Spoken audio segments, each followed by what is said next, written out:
Everybody, my name is Dean, and we have what can only be described as a humdinger for you today. Hi-Fi, our friend from the Radicalized podcast, will be by a little later on to talk about data points, something you need to know, misinformation, disinformation, all the bullshit happening in Russia. We got crazy stuff with Marjorie Taylor Greene. Tiger Woods is playing in the Masters.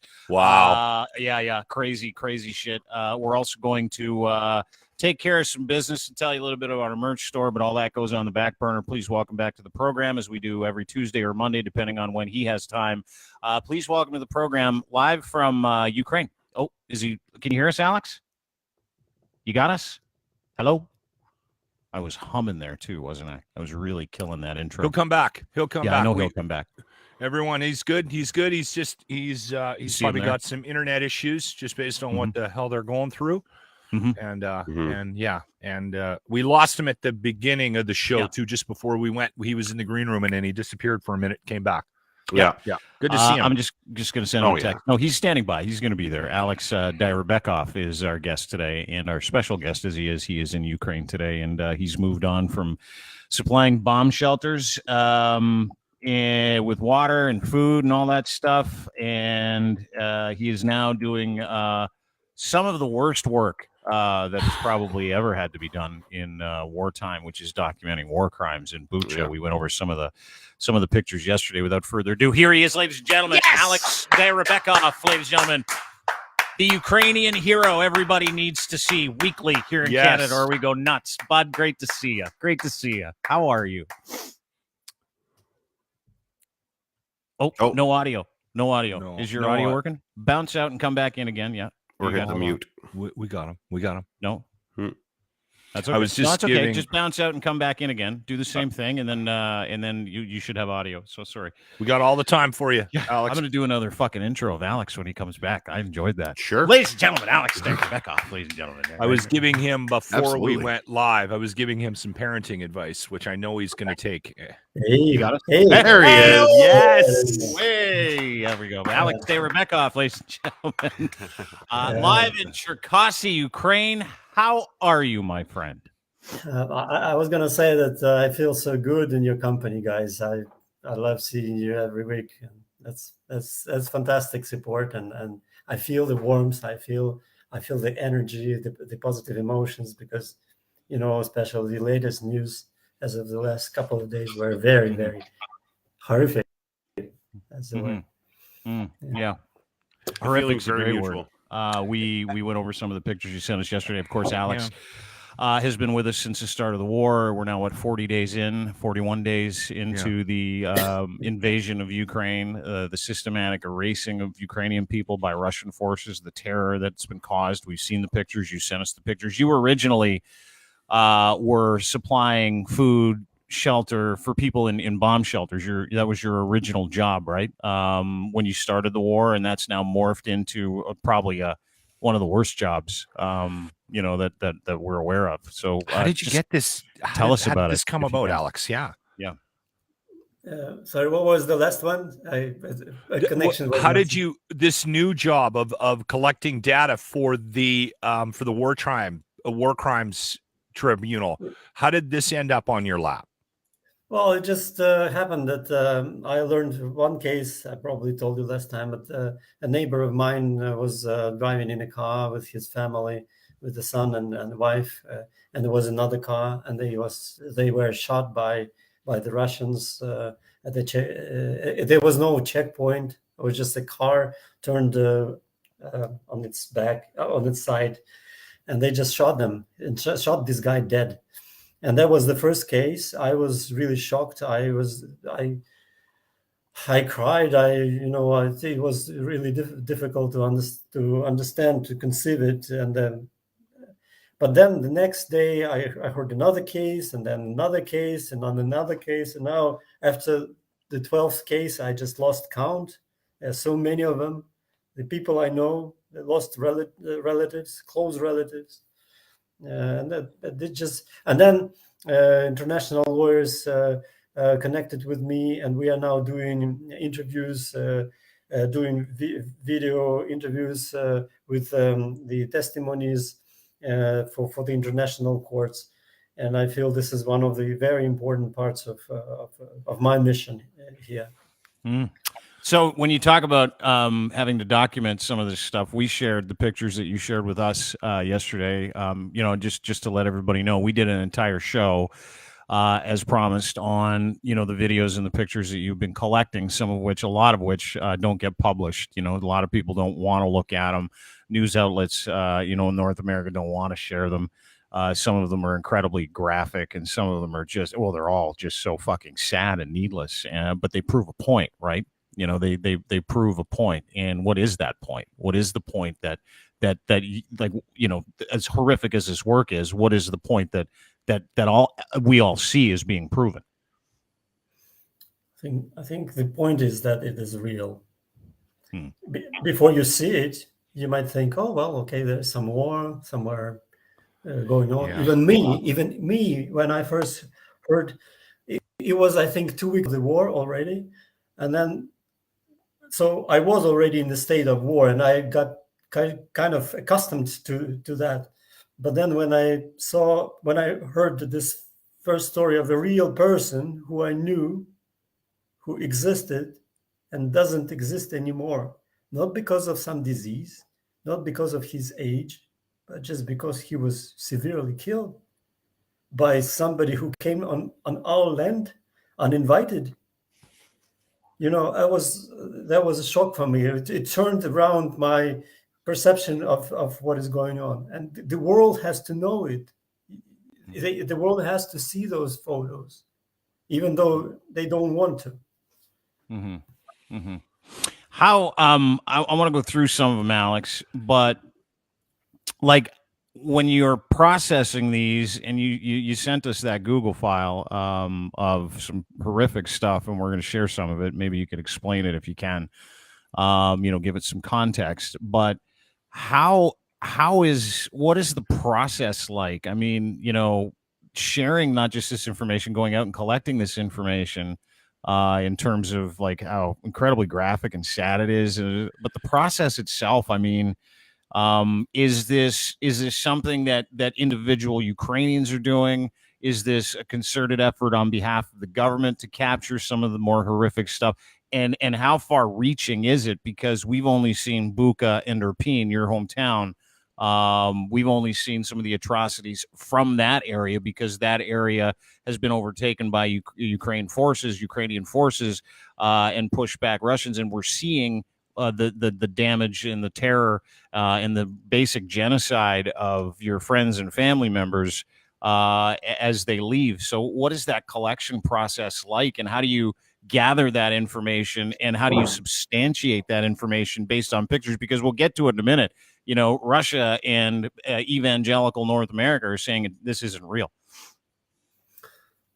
Well, I actually had a talk a couple of hours ago with one of most well-known experts on genocides. His name is Patrick Dubois. You can Google him, or he's on Wikipedia. He's doing researches for the past 30 years.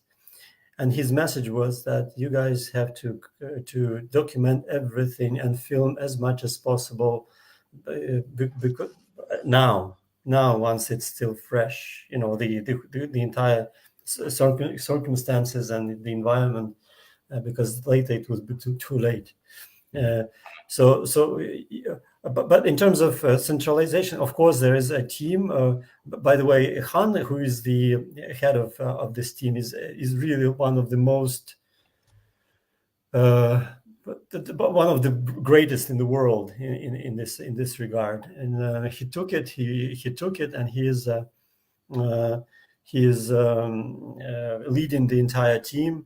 He arrived to Ukraine. The team is coming. The prosecutors are coming. They're cooperating with the Ukrainian prosecutors. What I'm doing is just a part of independent research. So I'm not a part of that. I'm just an independent research. So the more independent, the better for the trial, for the court, because that part will never be able to say, okay, there was some kind of word fake. So I'm doing a little investment of my time into this. You know what's I don't want this to seem like that we're making light of what you're going through, but and I don't want to downplay the importance of it either. But I'm curious about what the guidelines of the collection process are. Have the lawyers sat down and said, you need to document, locations, times, connections with other people. You need to give us these types of information when you're documenting these atrocities, because we need, because of the legal process is such, right? Are there requirements like that, Alex, for you in this whole process? Well, that's a good question, and honestly, I don't have an answer to that, but a good one. I will ask him. So it's just a matter of you gathering as many pictures, videos, and firsthand eyewitness accounts of what's going on. So I want to get to those. I've been wasting time because I don't want to get to those because they're so terrible to talk about, and I don't want to make you relive this, Alex. But I think people need to see it, and that's why you're here. Obviously, is to share these stories with people. When did you start to hear about Bucha? And I know you heard obviously some stories. Everybody hears stories. But when did it start to become real to you, and what were some of the stories that you heard and that you've documented? And we'll get to some of the pictures in just a minute.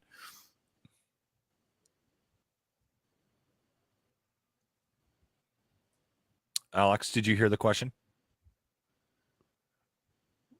We may have lost him. You there? Alex? He might not have heard the question. We just lost him there for a minute. He might be going. Did he come back? Are you there, Alex? Yeah. By the way, I will correct you. I don't know. It's just a common pronunciation of. Yep, you bet. No, we lost him. Lost him. He's going to pop back in. To Lachlan's point, what he was talking about earlier. He's back. Hang on, just a second. Sorry, don't mean to interrupt you. Go ahead. To correct us. Go ahead. We got. Yep. No. Just to Lachlan. Go ahead. Go ahead. Sorry. Yeah. It's Bucha. I don't know. Probably for you, it's like so. It's a Bucha. Bucha. The city is called Bucha. Okay, Bucha. Mm-hmm. When did you start to see some of the atrocities in Bucha? Me? When did? Yeah, we can hear you. Can you hear us? You got us? Yeah, it's just that lag again. Got us now? Yeah, we can hear you. You got us. Okay. Now? Yeah. Okay, great. Bucha. Sorry, go ahead.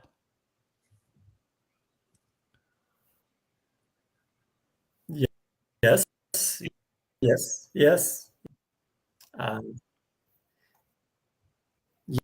Yeah, I got you. You got us? Okay, so I was just asking you about Bucha. When did? Well, the place is still. That sucks. Yeah.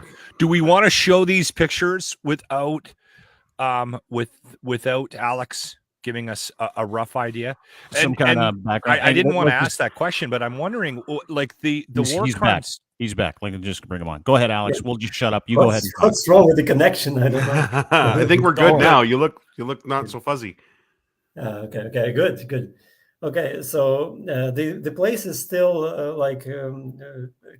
closed for the people. The army and police are still cleaning it up.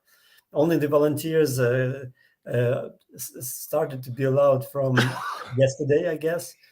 So I couldn't go there. What we see, all the photos that are some volunteers or police or the government officials taken there, or the journalist who came there with Zelensky. By the way, Zelensky first ever came out of Kyiv to Bucha just to talk to the journalists and to see it himself. Mm-hmm. Yeah, these are some of the pictures out of Bucha, correct? Yeah. This one you sent to me, and we put this out yesterday. This is a resort, kids resort in Bucha, and this has caused a bunch of This is very graphic. Obviously, these men are dead. They were shot. Hands were tied behind their backs. What can you tell us about this picture and where this happened, Alex? I know this place. I passed it on my way. It's close to a central park of Bucha, a really nice park, and we loved to walk in this park. And I believe this kids center was a good place, an old one, but a good place to stay for the kids. Mm-hmm. And there's no other facts about why and what happened. Of course, there's no eyewitnesses. So we have 5 bodies with heads tied behind their back, and they were shot in their heads and chests. Mm-hmm. This is the recovery effort of that. These are the men you sent these on that Google Drive this morning that were in that basement that were tortured, hands tied behind their back, shot at close range in the chest and in the head. These are just one of several videos. I mean, that atrocity bleeds into this atrocity, which is on the highway. And this kind of underscores, and these are just pictures that that you've documented for the international criminal courts. But these bodies are all over the highway in burned out cars, right? These are people that were trying to flee that area, correct? Well, of course, nobody knows what happened, and we just have a fact that the bodies are lying. But by the way, Dean, I just sent to you another video that if we can play it, that's an interesting one, because it was just it shows it incidentally shot the exact moment when a guy on a bicycle was killed. Mm-hmm. Yeah. And what town is this on? I'll play that right now too. What town is that from? That's Bucha. That's Bucha. Okay, this is Bucha. In case, and Alex sent this to us today. As you can see, this is Bucha. This is a guy riding his bike, right? About 2 minute long video. What are we seeing here, and where is this, Alex? There's. I actually cannot recognize this place. I will have to look at the Google Maps. But this is what Bucha typically looks like. There's townhouses, but mainly private houses like this. But what we see here is the guys just bicycling along a completely empty street. Oh, by the way, there's some tanks there. Tanks up here. Yeah, in front of him. In front of him. He doesn't see the ones on the parallel street, but he probably saw the tanks in front of him. So at some point he stops there. Yeah, and then he starts walking. He probably is afraid, and remember the picture of the bicyclist that we had yesterday? Dean, I don't think it's the same. No, I don't think it's the same. Oh, I thought this was him. Yeah. So now he's walking his bike, Alex. Yeah, correct. Sorry.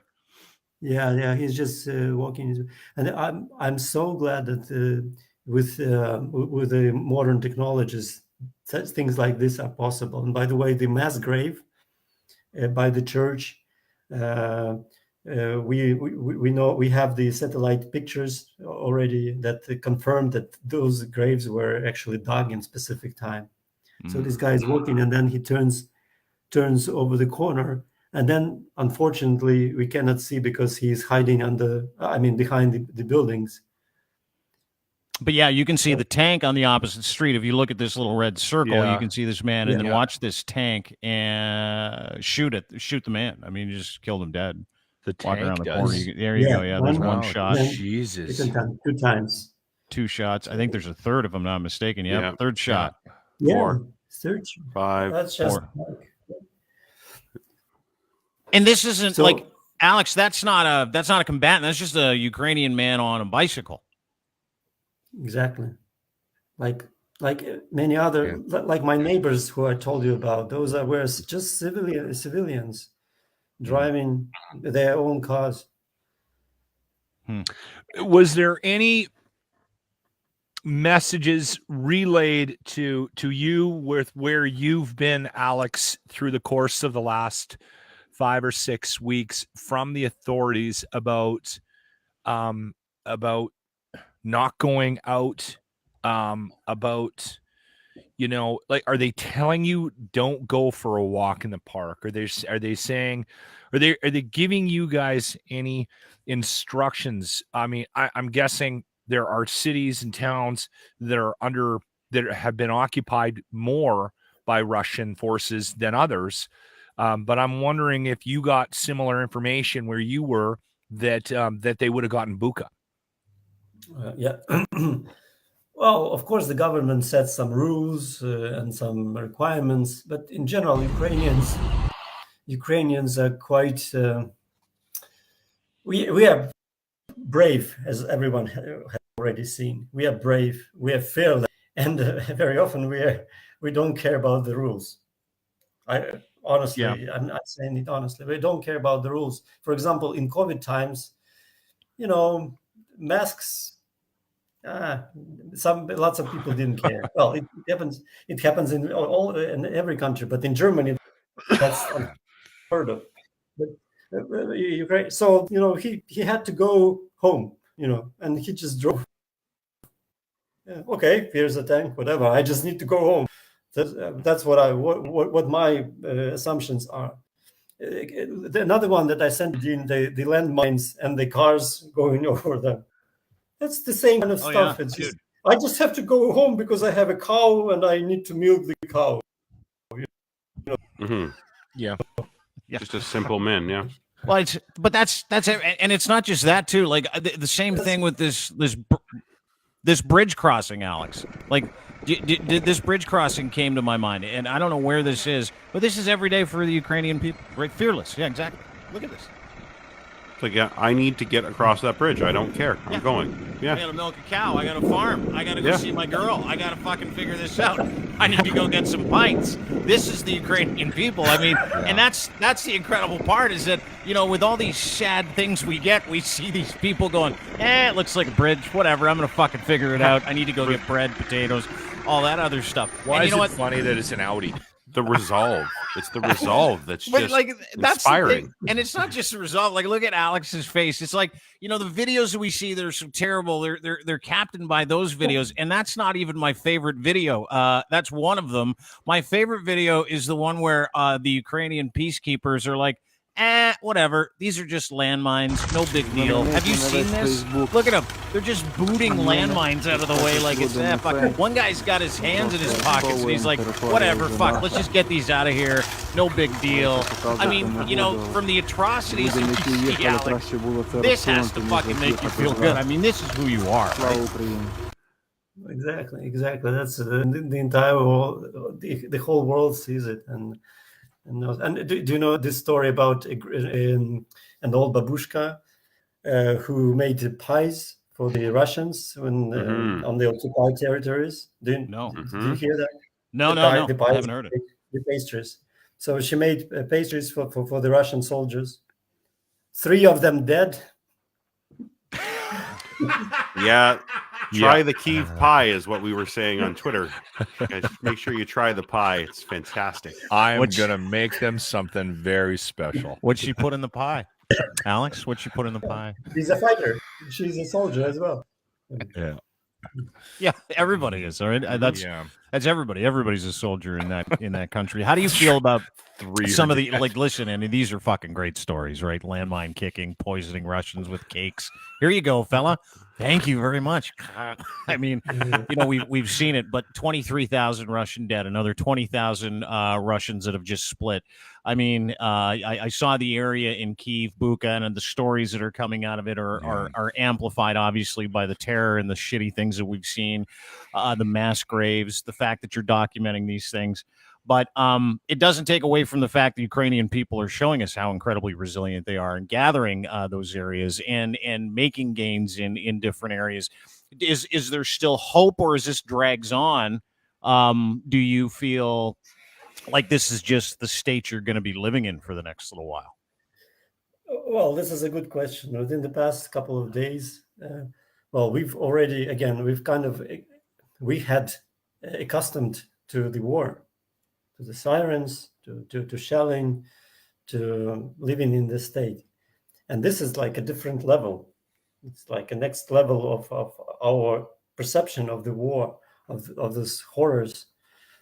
And honestly, after this, we are even firmer and we are stronger, and we want to fight twice as much to kick their asses out of this country and make sure that they never come back.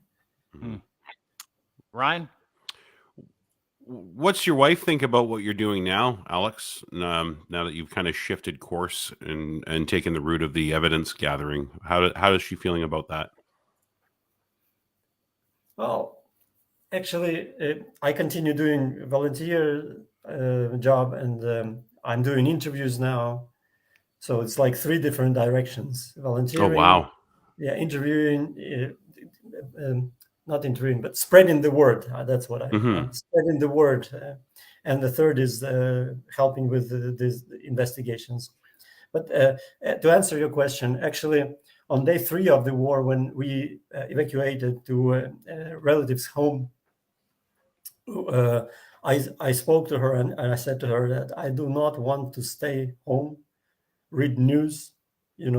I want to do something. I want to do something. She thought I wanted to go to the army or to the territorial defense.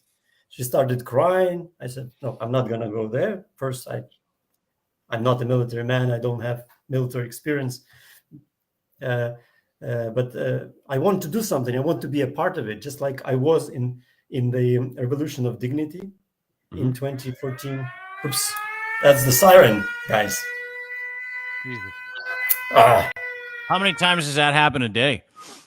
Well, typically it happened today in the morning at 5, then during the day, and then sometimes at night. And usually it covers some part of the country, because they know that those rockets are flying, and nobody knows which direction they fly. We know the direction, but nobody knows where it would be hit by the air defense. So just in case, of course, my heart's racing right now, and I'm not even there. Right? Yeah. Like, are you used to that now? Yes, this is actually, there was a very interesting thought of one of Ukrainian who said Apple and Google must implement this siren into every telephone, Android and iOS in the world, so that everyone hears the siren, just like Ukrainians. And that will help to finish this or end this war sooner. I don't hate that idea, Alex.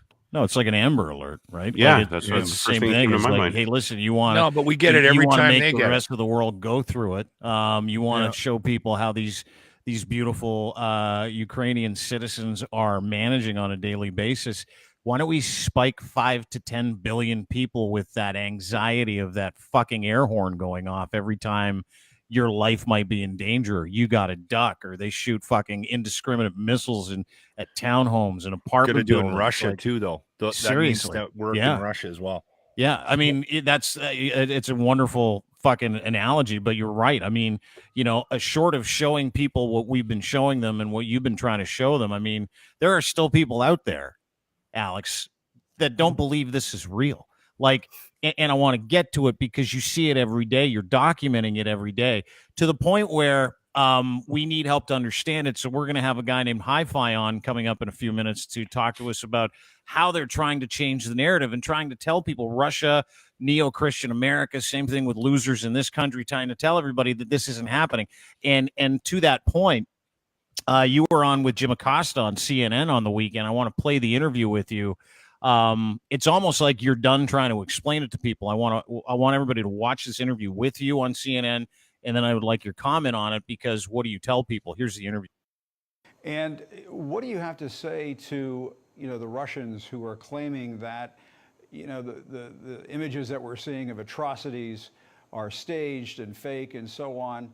I mean, obviously what they're saying is ludicrous, but from your perspective, what is your response to when you hear that sort of thing? Nothing. I will tell them nothing. I tried for the first week to talk to my relatives, to the ones who I know in Russia, and they are completely silent. They have completely brainwashed. And I I don't want to spend my nerves and energy on that.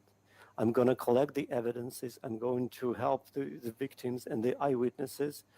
And I'm going to do everything possible that the international trials will happen and those who did it will pay. This is what I'm going to do. But I will not talk to them.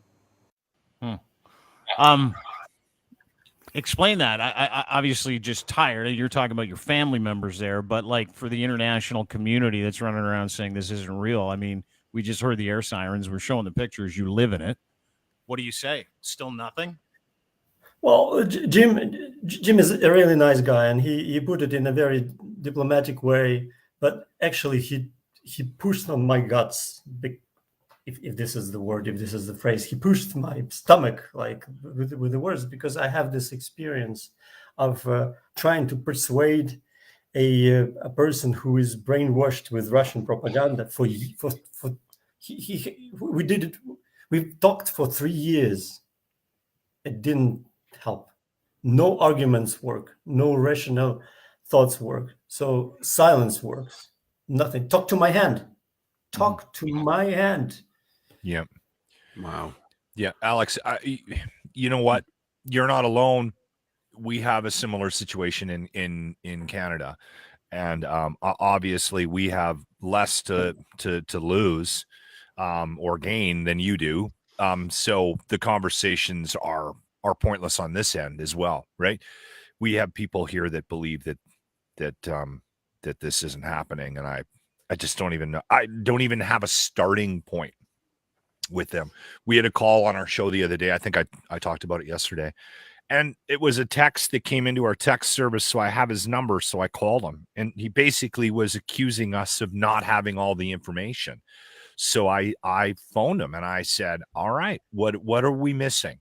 Just out of curiosity, what is it from the information we just presented that is so wrong that we need to correct? Wouldn't get into it with us. Just said, would take too long. You guys are fake news outlet. I'm like, oh, holy shit. Wow.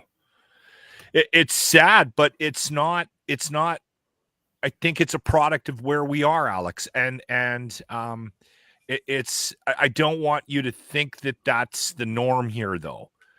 It's a handful of very, I don't even have a word to describe them. But can you imagine living in that, Locke? Like, imagine like put yourself in it. Like disregarding that. Well, no, like, I mean, and I'm going to put these pictures on the screen again. Alex is collecting these pictures. Alex is risking his life. He's putting his name out there to collect these pictures of his friends and his countrymen murdered, children, women murdered, shot with tank rounds, whole families bound and gagged behind their fucking apartment buildings, people shot as they try to go to the grocery store, people shot as they try and go do some yard work. This guy was shot as he was just trying to bring home some fucking potatoes. This guy was hung and shot and thrown down a fucking well. I mean, you know, these are the images that people don't want to look at. And these are the images that grown ass men and women are telling us aren't fucking real, right? Mm-hmm. And it's not. And when you're in it, it's entirely different, I think, because I don't even understand what Alex is going through. Alex, I can't even imagine it. And then you sit there and have to fight individuals that you're related to tell them this is happening. What I just took a picture of is real. My friends are dying. They're all being shot. The woman was beheaded in her own car the other day. I mean, like, I don't know how you manage. And I'm just being honest. Like, I talk to you on a daily basis. The other day when we were texting, I couldn't text you back.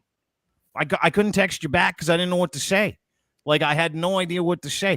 And so when I see people saying this isn't real, I defer to you for that emotional response because I watch you go through it. I talk to you on a daily basis. Like, I sit here with my hand on my head sometimes when and this isn't about me. This isn't about me. I'm just trying to tell people that, like, it's not just real, but how do you tell people it's real other than showing them pictures and documenting it? I mean, what does this make you feel like? Well, of course it feels really bad, but we must understand that in this country, in that country, the corrupt government that captured the power, vacuum cleaned the money from the people to enrich themselves.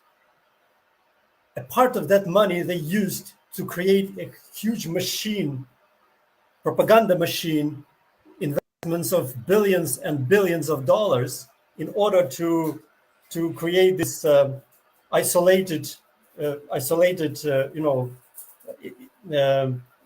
information, which is completely distorted, which is completely perverted. And that's just like in the USSR, by the way.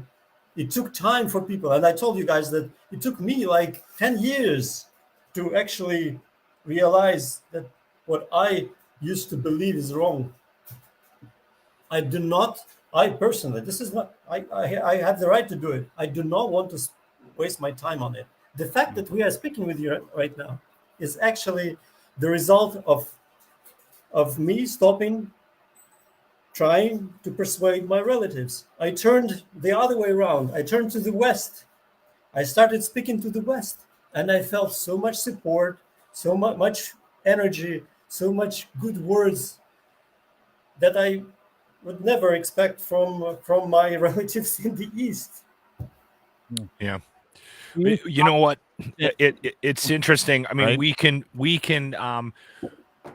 can kind of understand. I'm not letting anybody in Russia off the hook if they have succumbed to the misinformation that's being piped, at them constantly. Like, and I heard somebody describe how, because he was asked, how do you get your news? And he goes, like everyone else. It's like a fire hose. I mean, we are constantly bombarded by information, and one would only hope that you have the mental capacity and the wherewithal to grab the information and process it and come out with something that's true. They grab the truth from it, right?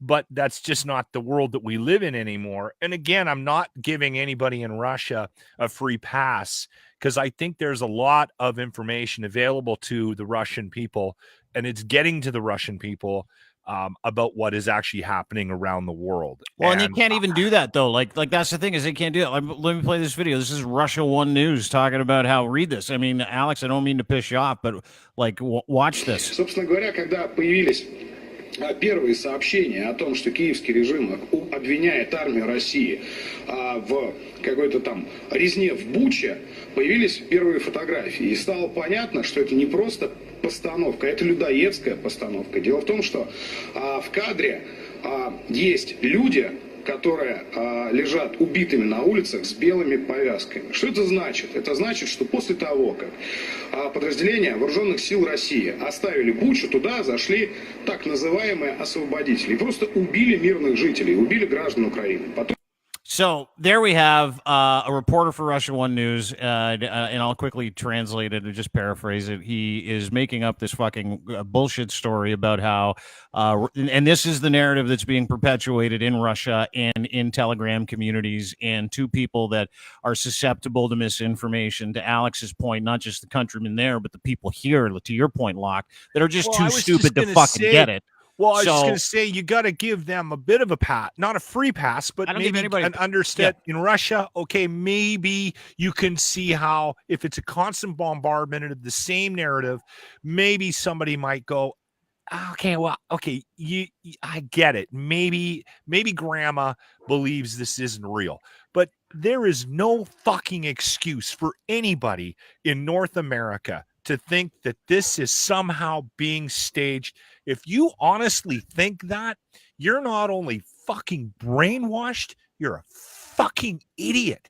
Like, to the point where you should not be allowed to have a driver's license, hold a job, have fucking kids. We need to take away all your fucking personal rights if you're that fucking stupid. This guy that I called yesterday on the phone signed off with me with God bless, and I fucking heard kids in the car, and I was like, somebody go take those fucking kids away from that man, because he's making the world a dumber fucking place by the way he acts and moves about his business in this fucking country. Like I said, I'm trying to be reasonable about, I've never been to Russia. I don't know many Russians. I don't understand how they get their information. But if you live in this fucking country and you somehow have decided that what Alex and the people of Ukraine are not going through, you're a fucking tool. Yeah. You're a fucking idiot, and you don't deserve any of the rights that you get by living in this fucking country where their bombs are not dropping on your fucking head. Suck on that. Tell us how you really Sorry, feel. Alex. We try to make this appearance with you fun, because we know you need a little bit of a break from the world that you're living in right now. But I'm sorry about that. I needed to get that off my chest. That phone call I had yesterday with that fucking idiot bothered me so much. It's just it rattled me. Anyway, but that's good. I think these are the right emotions. I've always been a very tolerant person. Very tolerant. There is a second opinion. What kind of second opinion can that be? These people are killed, civilians dead, children dead, teenagers raped. There's no second opinion. There's no other opinion. No. This is a huge world's humanity check for regular people, for all people, and for the governments, for the officials. And now we see, by the way, today Israel that stood apart from blaming Russia. They were like, okay, we support Ukraine, but we do not blame Russia. Today they finally started openly saying that this is the Russia to be blamed. This is a humanity check. Every government official will at some point will just understand that this is just not human. And once they understand, they will start not just supporting us, giving us more weapons, imposing more sanctions, but openly blaming that regime as an evil regime, as a corrupted regime, as the regime that needs to be swept away from the planet. It's not enough, though. You guys need more help, clearly. And and we can say it all we want on this podcast. I can say it on my show. Dean can write blogs about it. The fact remains is that we have weak leadership in the West, and they're not doing enough to support you guys. I'm impressed with what we've done on a certain level, but the fact that they've let this continue and that we continue to see these types of atrocities and this bullshit still going on, and they're not flying over your country right now, dropping bombs on Russians is fucking atrocity on our part. Before I let you go, Alex, I want to ask you about something you tweeted today. Yesterday, and you sent this to me, and I wasn't planning on ending on it. I wanted to end on a laugh, but fuck, this is real life, so we won't end on a laugh today. Maybe we will after this. But this is a young boy. You sent me this picture, a young boy standing next to the grave of what is his mother. Tell me about this picture. Where is it? Well, honestly, I don't know where it is, but I was just sitting at home, and my wife showed it to me, and she said the boy, this 6-year-old, is standing next to his mom's grave, and I just burst into tears. I'm like,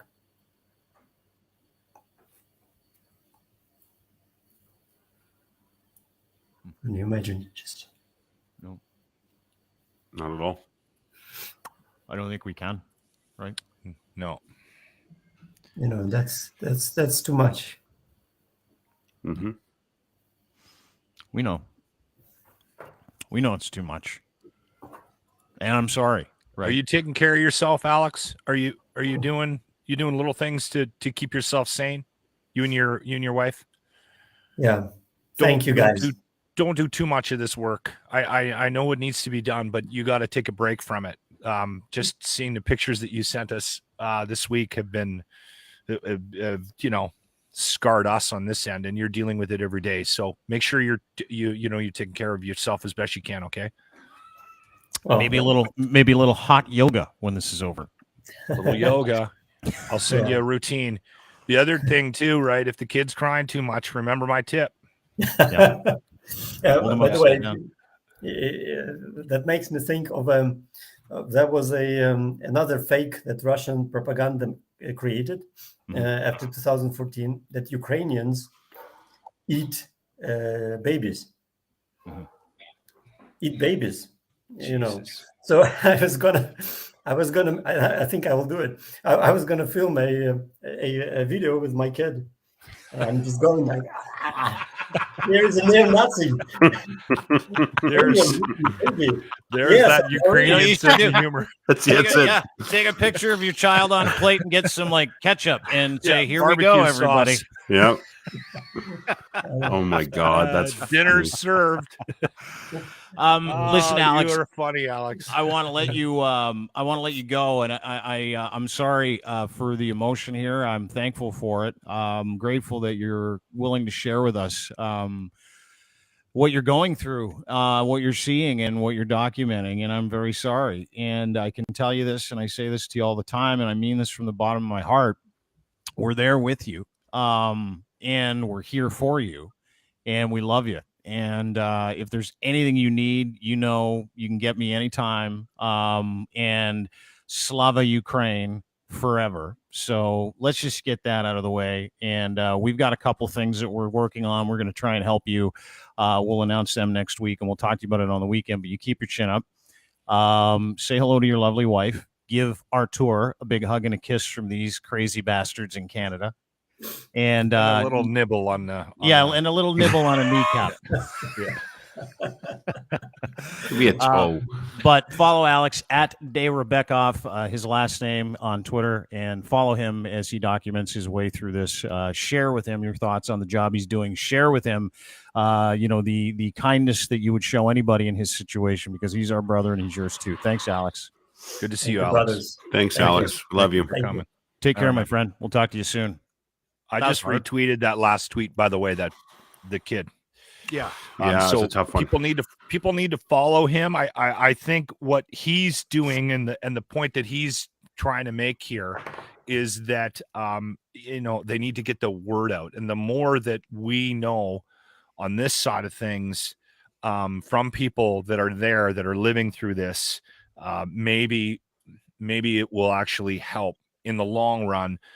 With getting the people that make decisions and getting them to actually deal with this properly. You know what happens? Sorry, Lens, go ahead, bud. No, I was going to say, if you're watching this show now, you're enjoying what we do. It's no more important than now to share what we're doing with Alex and share what we're sharing that the media doesn't share. Normally we say, like and share and subscribe for us to build an audience, but I'm not even saying it for that. I'm saying it for just to get the message, like help spread it any way you can. Yeah. Share the tweets that Alex puts out, share the tweets that we retweet from him, share our show when Alex is on, just share it everywhere you can. And if you got somebody in your life that doesn't think that this is real, punch him in the fucking head. Yeah, in the cock. Or break take your dick. phone and shove it up their ass. As far as it goes. Now, you don't want to lose your phone. Take their phone. Yeah. And they shouldn't be on it anyway. Their ass. Speaking of shoving tech up people's asses, please welcome to the program from the Radicalized Podcast, High Fidelity. High fives back. You like that segue? That is probably the best segue you've ever done. Yeah. Wow. It's a strong moment. Tech up people's asses. All right then. How are you, brother? Well, when you're fighting a global class war against a bunch of billionaires and deviants and theocratic fascists and cult members, Satanists, you get tired sometimes. Yeah, I get that. There's a lot of terrible people you're fighting there, Hi-Fi. A lot of terrible people. Hi-Fi's from the Radicalized Podcast. He is, how would you describe yourself? Hacking enthusiast, but you don't hack? I'm a technologist. And I'm also a futurist, I guess you'd say. I can look at how things are being utilized and applied and the history of these things and understand the future of them, like where they're going, like science fiction writers, right? Oh, you're like L. Ron Hubbard, only not fucked. Wow. So the only time I've ever really used my my abilities, yes, to harness a collective, when I was in IT full time, I started, I kid you not, an international beard association for technology professionals. This is true. That's fucking niche, dude. You can look it up. It's V Beards, like the letter V. Beards? Is it really? Yep. I'm gonna look it up right now. vbeards.com. I know how to mark an email as urgent. So there's that. Look at that. Priority is important. Yeah, you own V-Beards, dude. This is you. This is like, oh, there's a picture of you No. with like every guy there has a beard. And there are some women in there too, if you find the right pictures. We were not gender focused. We didn't care, gay, straight, as long as you had some sort of beard like covering going on. Welcome to the club. You're good. All right. I can't you know grow what one. we did? Does this work? What's that? Pretty much nothing. That's the important part. Yeah. Teaching people that you can utilize collective power to just be silly and do nothing. Yeah. It's not about alters some people's perceptions. So. That is kind of a good lesson. You're right. Yeah. Well, and it bleeds into what we're here to talk about, right? We just had Alex on. I know you're a president for part of it. Last part of the conversation, you've seen you've been on a podcast with Alex here, as a matter of fact. He's documenting stuff for the International Criminal Courts. He's fighting a war on a couple of different fronts, obviously fighting a war in Ukraine, but he's also fighting a disinformation war. And where it ties into what we're going to talk about is the targeting of certain groups of people with this disinformation to be able to change the narrative from Russia is systematically murdering, raping, and pillaging their way through the Ukraine to those are all actors, right?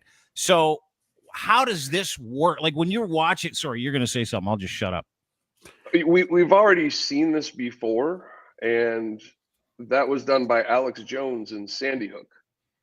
This is a recurring playbook, except this time there's a shitload more bodies. Yeah. Yeah, that's interesting. So, high fidelity. I have a question for you because we were just talking with Alex about the micro sort of version of this. I'm on the phone with some dick that listens to our show, and he's on the phone or on Zoom with friends and family in Russia and back east that don't believe it. There is a macro version of this, right? And you guys are sort of attempting to correct a wrong on that level.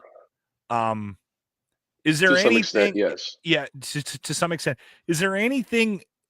Is it just pointless having those smaller conversations with these people that Absolutely are entrenched not. No, okay. Absolutely not. No. The thing you have to understand about these people who are absolutely entrenched is they are victims. They are victims of psychological operations that are reinforced through real world events, actual paid actors. This is the projection on the right about what the left is. Not leaving out the fact that the left has been infiltrated also. We've discussed this previously. But the projection on the right of what, the fake actors, Alex Jones, even you can say the JFK conspiracies. The JFK conspiracies were primers for QAnon. Roger Stone had operatives in Facebook groups. So, yeah.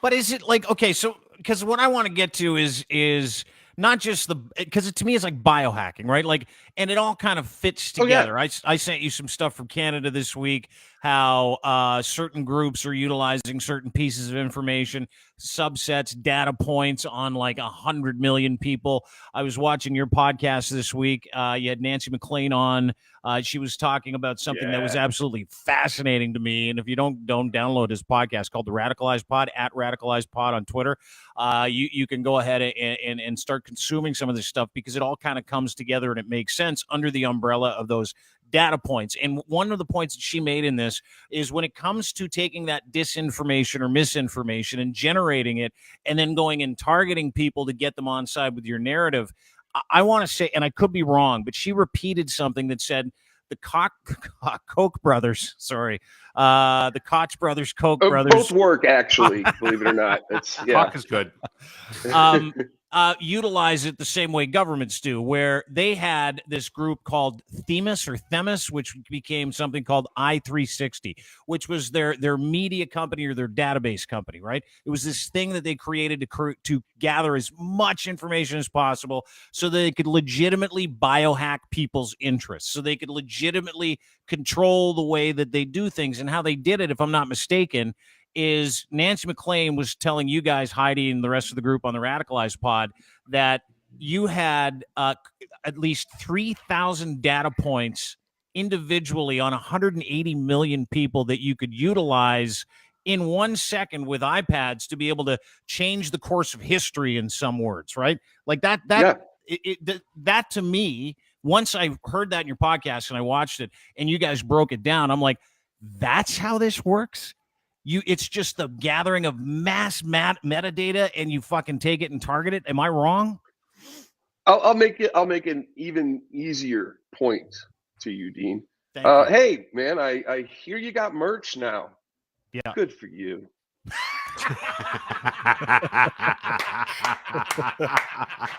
Right Get there, that man a shirt. I targeted You're you. getting a shirt. Pull back to everybody. I want to talk to everybody. All right.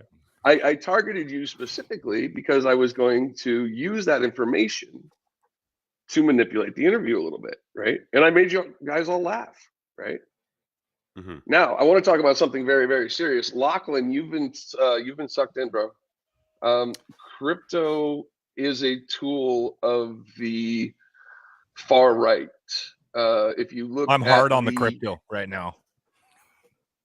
Make your bag while you can, brother. But just know that if you read up on the Southern Poverty Law Center's report on crypto, you are enabling these white supremacists.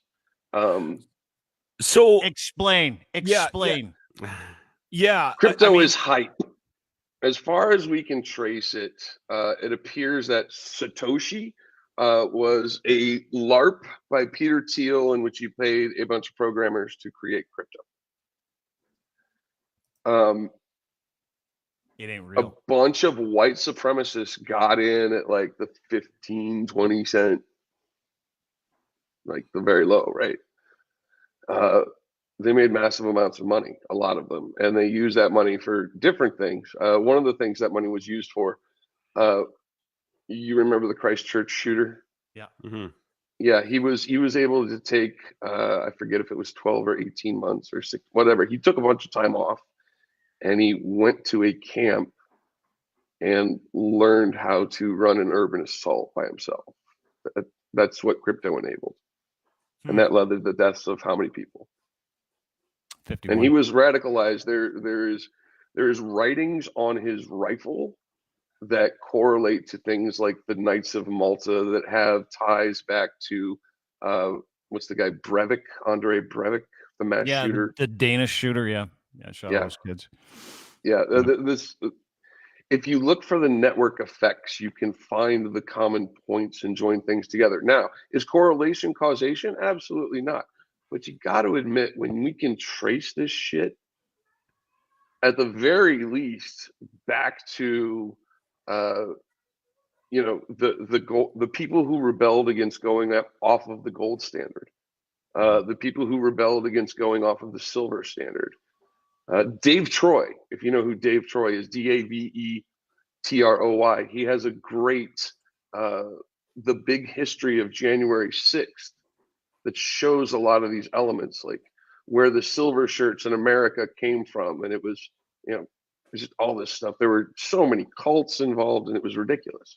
Mm-hmm. but it's the only thing I've seen that's backed up by hard data, and I'm kind of a stickler for hard data. Is it something that was presented and then utilized by those groups, or was it created specifically by it almost sounds like you're suggesting that crypto was created by those groups to actually facilitate the dark shit. The dark shit. Where were the biggest mining locations in the world? I don't know much about crypto. Russia at all. and China. And China. Actually, Oleg Deripaska, one of the sanctioned Russian oligarchs, he recently built a data center in Siberia with the Chinese company Huawei. Yeah.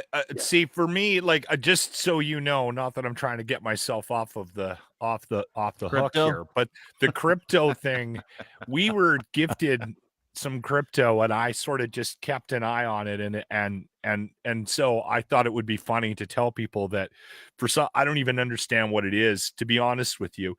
And again, not that I'm trying to sidestep blame here, but I have literally like about $700 in there from the gift that I got.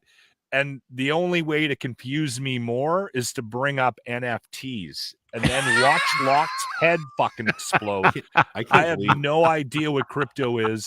I have no idea what NFTs are. No. And yeah, none of us do. And the funny part is that like in political circles now, hi-fi, you're seeing like up here in Canada, case in point, this fucking total weasel. His name's Pierre Poilievre. I call him Captain. He's an agent. He's an agent of the far right.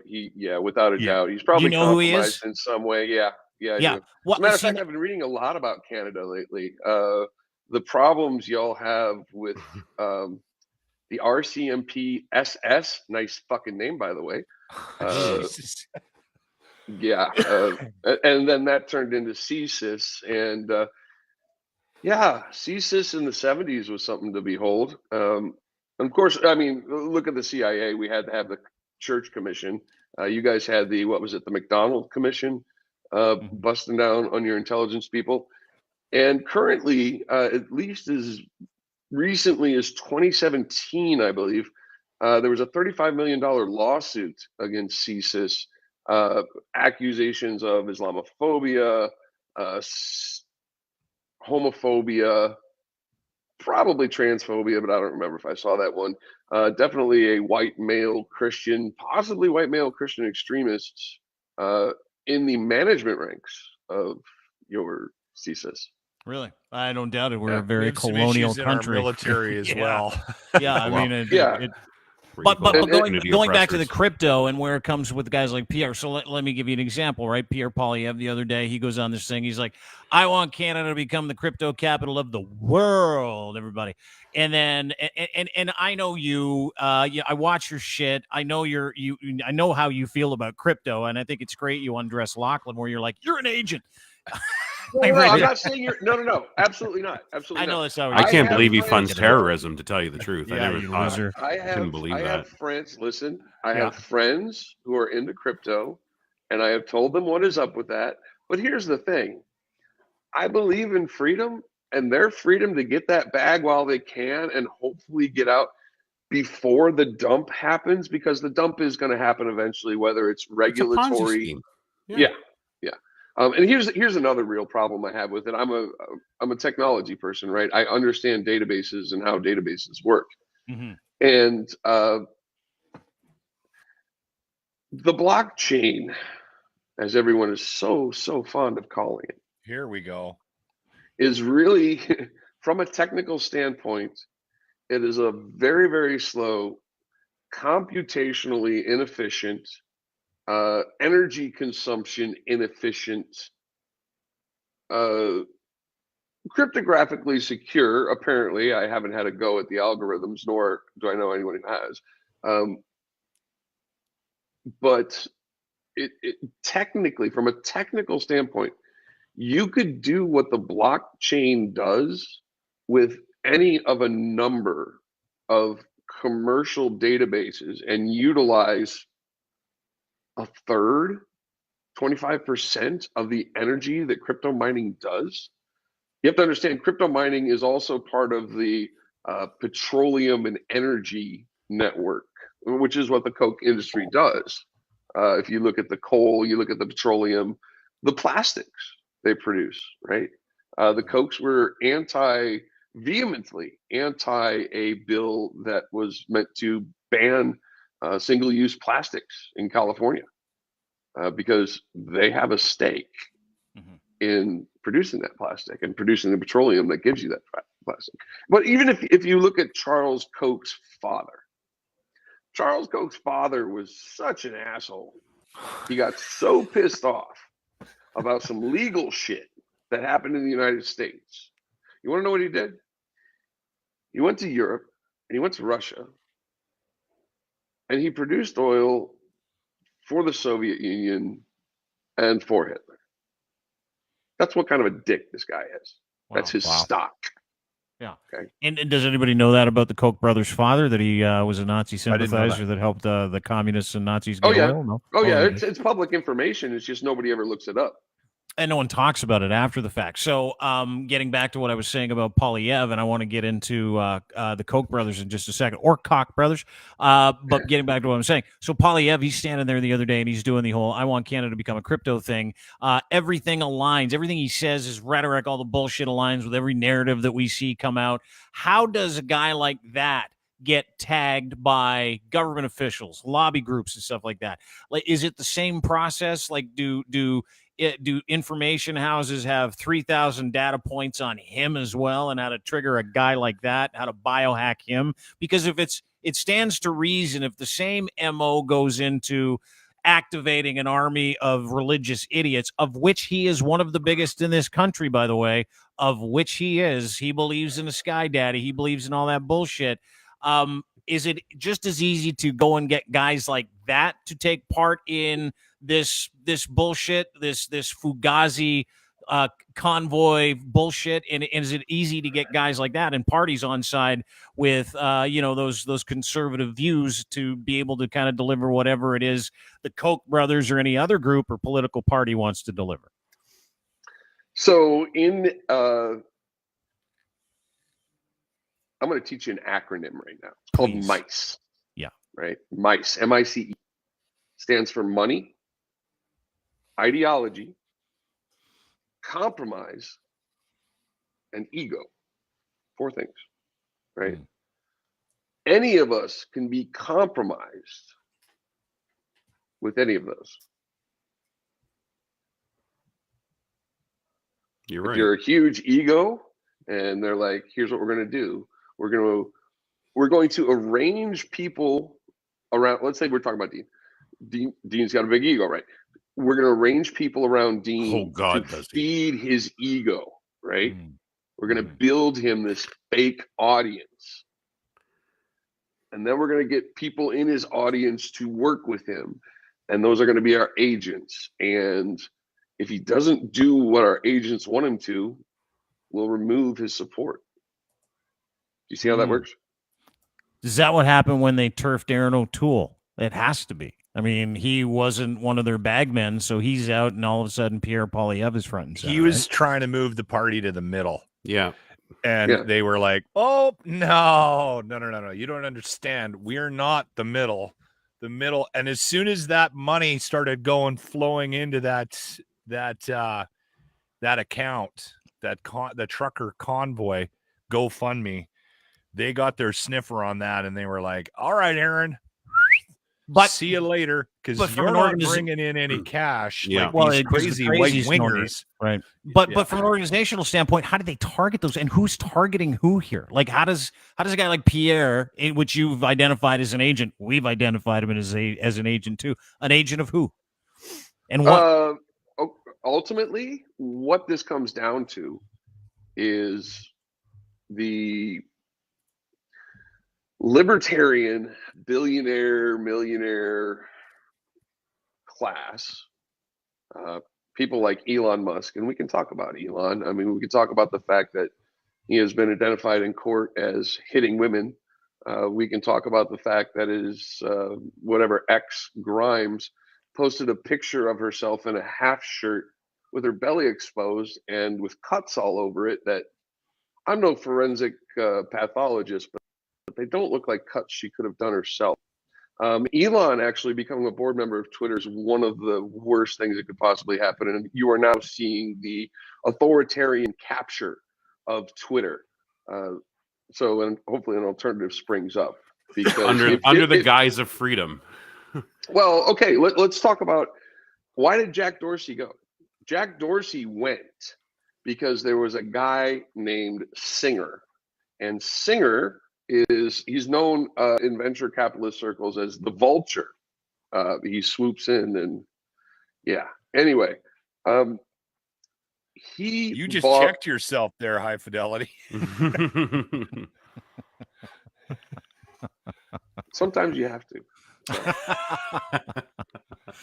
Sorry, keep going. Okay, he is associated with the Manhattan Institute. And the Manhattan Institute is a billionaire-funded think tank where I don't know if you've witnessed the insanity around CRT in the United States. I don't know if you're getting it there in Canada. Critical race theory, yeah. For sure. Yeah. That was Chris Rufo, who is an agent of the Manhattan Institute. The Manhattan Institute, you can trace it back. Rudy Giuliani in the broken windows scenario, right? The racist policing of, poor, low income people of color generally, but also white people too, let's be honest. It was the targeting of the middle and the lower class, right? Mm-hmm. All it took to kick you out of the middle class was one good scandal, and boom, you're poverty stricken. So, fascinating shit. Like in terms of how we're all kind of targeted, we're all assets, but getting to who's behind it, like this Manhattan Project. I just looked it up. They play themselves off as like, like a little digital news outlet that throws a couple of galas. Well, and they want to be very altruistic, right? That's what they want to look like. Dude. Like, but getting back to Musk and his purchase, we talked about it yesterday. We're going to talk about it a little bit today. Might as well do it with you now. He bought part of Twitter 2 weeks ago. Then he re-engineered this stupid Twitter poll to make it like, fuck, dude, you get the details. I'll stop you now. What you just witnessed was an operation, right? He bought the shit so he could put the pressure on the CEO. That's what was really going on before he admitted he owned it, right? And they had to get their story straight behind the scenes so everything looked smooth. Wasn't smooth. It's not. What do you mean it wasn't smooth? Like it was a hostile thing? Because the new CEO put out a thing today. He's like, we welcome Elon Musk to the board of directors. And Elon Musk is like, thank you. I'm looking forward to making Twitter better. That was not, and I read that this yesterday when they put it out, and I was like this. Oh, he did not want to put that email out. He did not want to put that tweet out into the atmosphere. That was like a hostage tweet to me. Hi-Fi. How long until Trump's back on Twitter? Hi-Fi. I think that's what's going to be. Okay, so what we're looking at with Trump right now are a couple different things, right? We're looking at his lawsuits. There are some lawsuits. E. Jean Carroll moving forward against him. Huge. Time to give up that DNA, Donnie boy. The financial crimes, the criminal lawsuit. Well, if you look at this new reformist prosecutor in Manhattan, you have to wonder about him. He's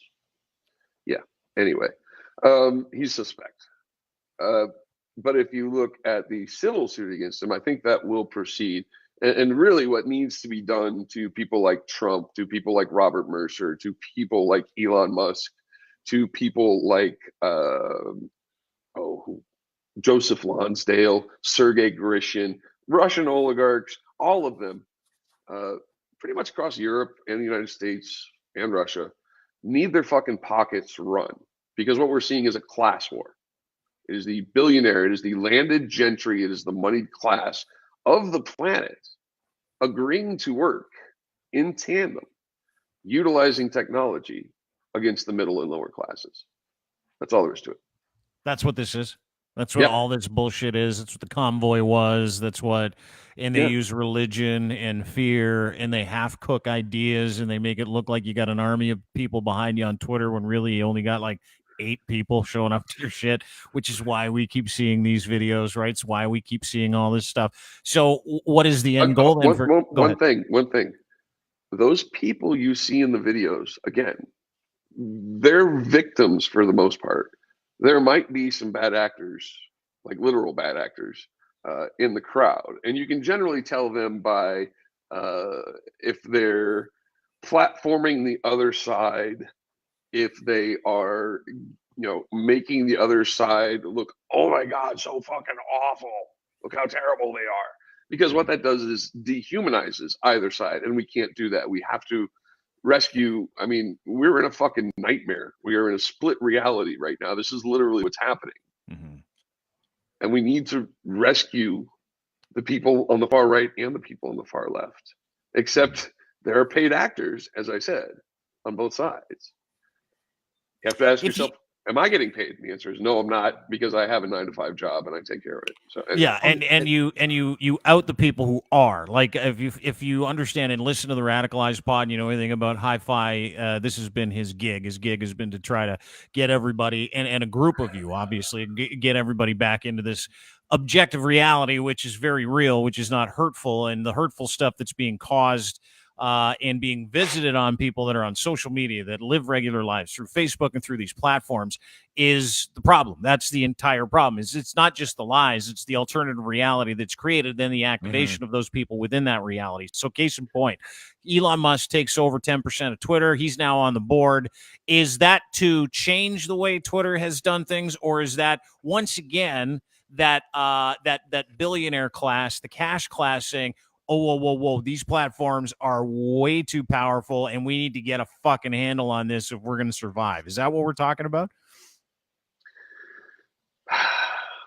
No, actually, Elon is part of this network through the PayPal mafia, through the use of L. Lynn Wood, who's an attorney, psycho QAnon attorney.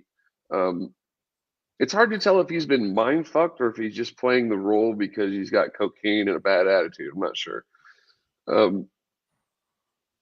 But this is, there are behaviors amongst these people. If you look into Joseph Lonsdale's history, who is also connected to L. Lynn Wood, there is history there.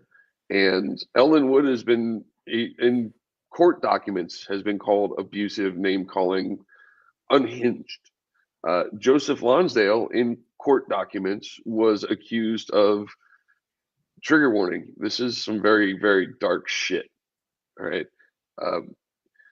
Basically drugging, beating, raping, mind fucking a young girl named Elise. Yeah. These are dark people. Sergei Grishin, the Russian oligarch who stole 60 billion from the State Bank of Russia, and who got me knocked off Twitter because I was talking about this entire fucking network. And I actually got the email. I'll show it to you sometime. It's fucking great.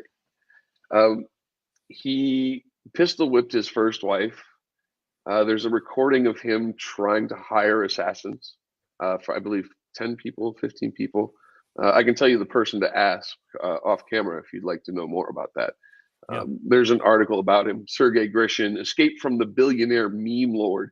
But like so many things in our media, it does not go deep enough into the actual history of these people, the psychology of these people, the actions of these people, the companies of these people.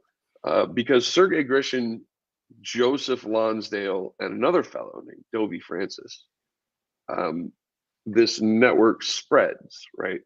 And Sergei Grishin has companies in Cyprus, which, as we all know, is a center of money laundering for the Russian mafia. Mm-hmm. And a lot of that money came from Cyprus, money that Sergei had stolen, and made its way to Silicon Valley and enriched a bunch of these people who have a history. Peter Thiel, I think he's just a fixated psychopath. If you look into something called the Dark Enlightenment, Peter Thiel is heavily vested into that. It basically talks about the breaking of civilizations such that the moneyed and the technology advanced live in their white castles of Gondor, while the rest of us are savaged by orcs and turned into hobbits farming for the lords. They want us to be peasants and serfs. Love the Lord of the Rings analogy. Big Lord of the Rings guy. I use that exactly because Peter Thiel is such a fucking Lord of the Rings dork. He has companies named after shit in the Lord of the Rings. He's a Never fucking read dork. it or saw it. Is he? Yeah, he's a huge dork. Well, and he's a scary fuck. Like, I read a book, a guy who I actually love reading, a guy named Ryan Holiday. He's a practicing Stoic, and it was kind of my entry into that world. And he wrote a really definitive book on Peter Thiel, and I read part of it.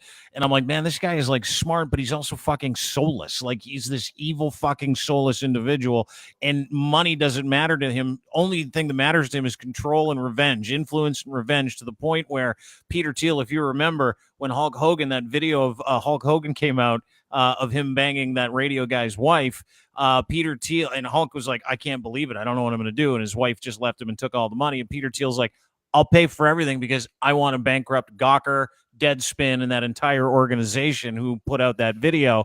And indeed, it happened.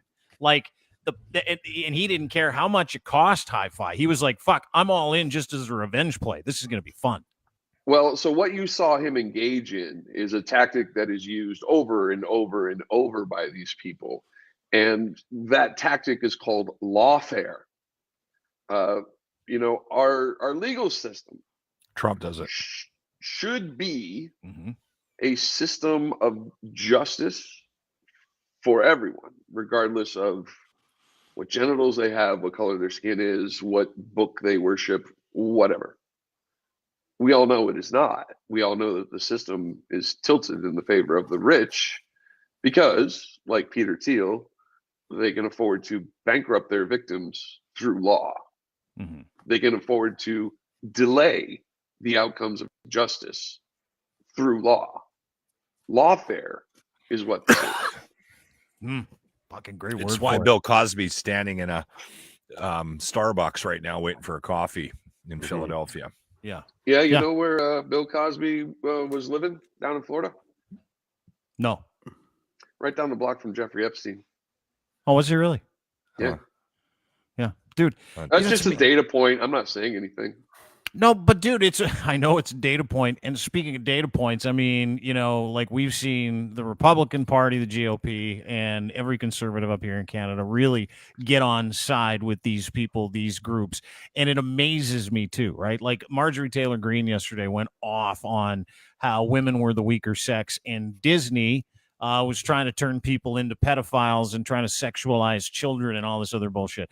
And it's fascinating because I find it's the same person that's susceptible to that shit, right? Like it's the same person that these guys target. It's that stupid religious zealot, that fucking moron that has church every Sunday and goes to youth group, but has no problem fucking people over, getting drunk and cheating on their spouse. It's like, it seems to be the same profile that they use to activate, and that profile is like traditionally just an incredibly stupid religious person. And I don't know if it was you that we had on the last time. It was like, hey, pointed out, you want to go after, you want to create an army of people to do anything you want. Go after the people that believe in their Lord and Savior Jesus Christ, or think God is a vaccine, right? And it seems to be the same people that get activated by this Hi-Fi every single time.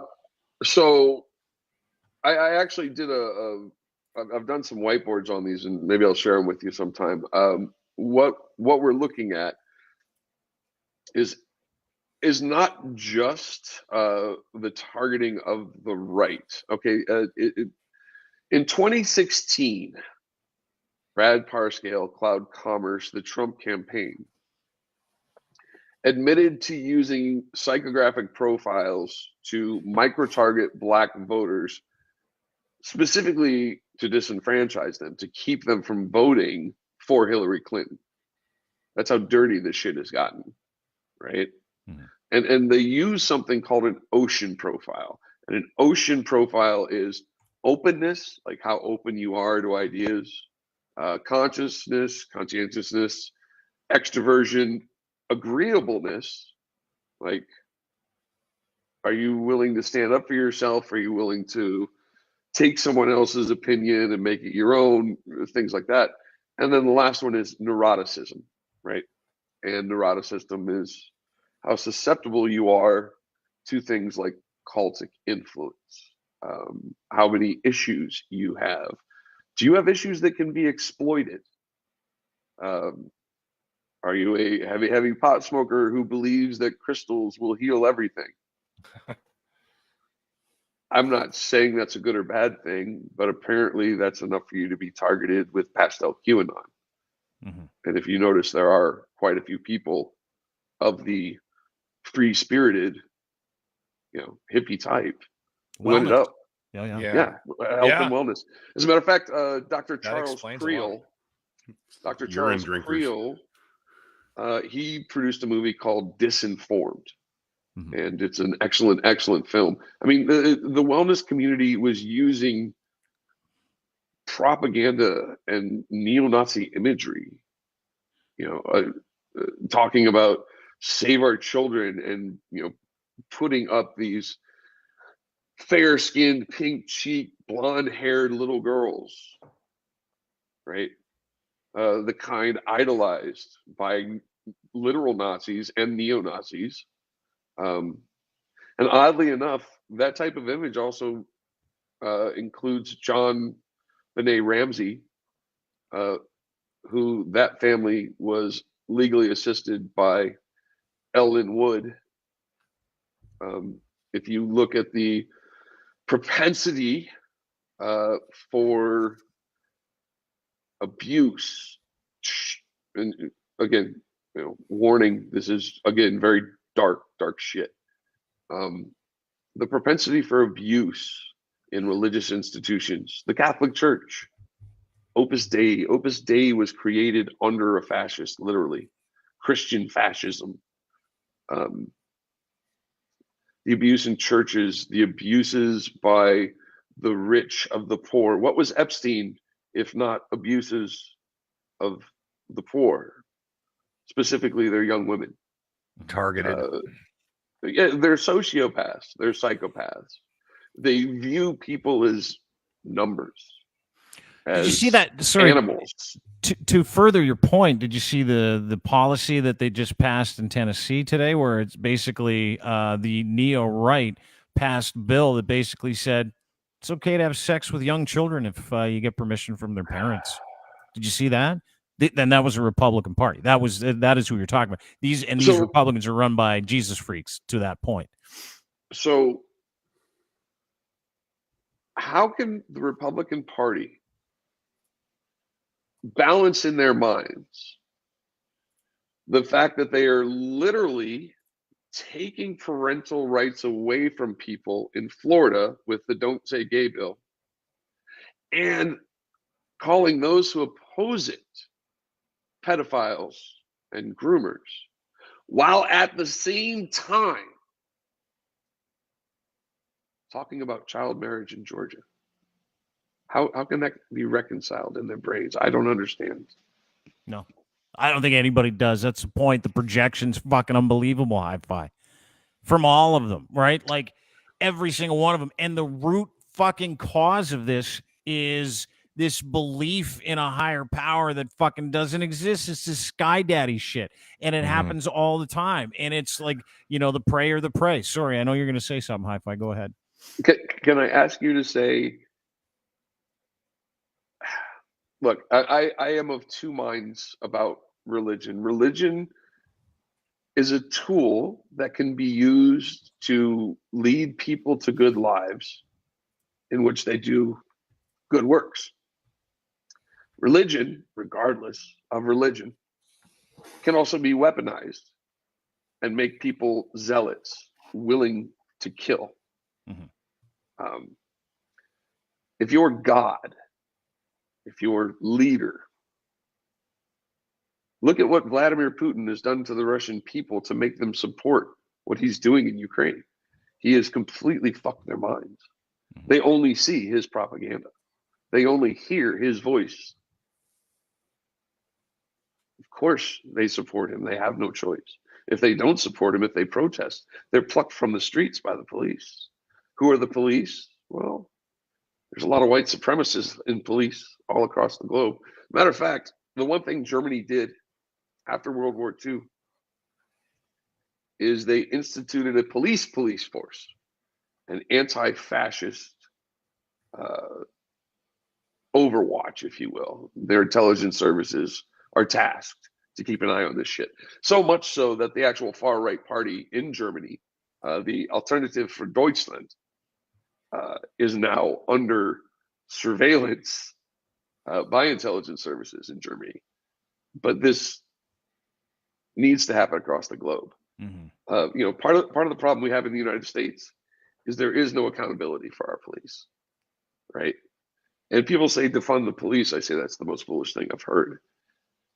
We need fewer police who are paid more, who are better trained, who are stronger, tougher, better at conflict de-escalation. We don't need foot soldiers for the rich, because that's what we have right now. And the way a lot of them are controlled is through racism, compromise, through drug rings. I'm sure you have drug rings up in your police just as much as we do down here. I mean, look at the interactions between your motorcycle gangs and your police. Same here. You know, we got the Mongols. I actually, you know, my godfather was the brother to the head of the Hells Angels in Cleveland, who did some terrible shit, but he was always sweet to me. So I don't know. Yeah, he did some awful, horrible, questionable things, terrible things. No, he went to prison, and he deserved it. He did.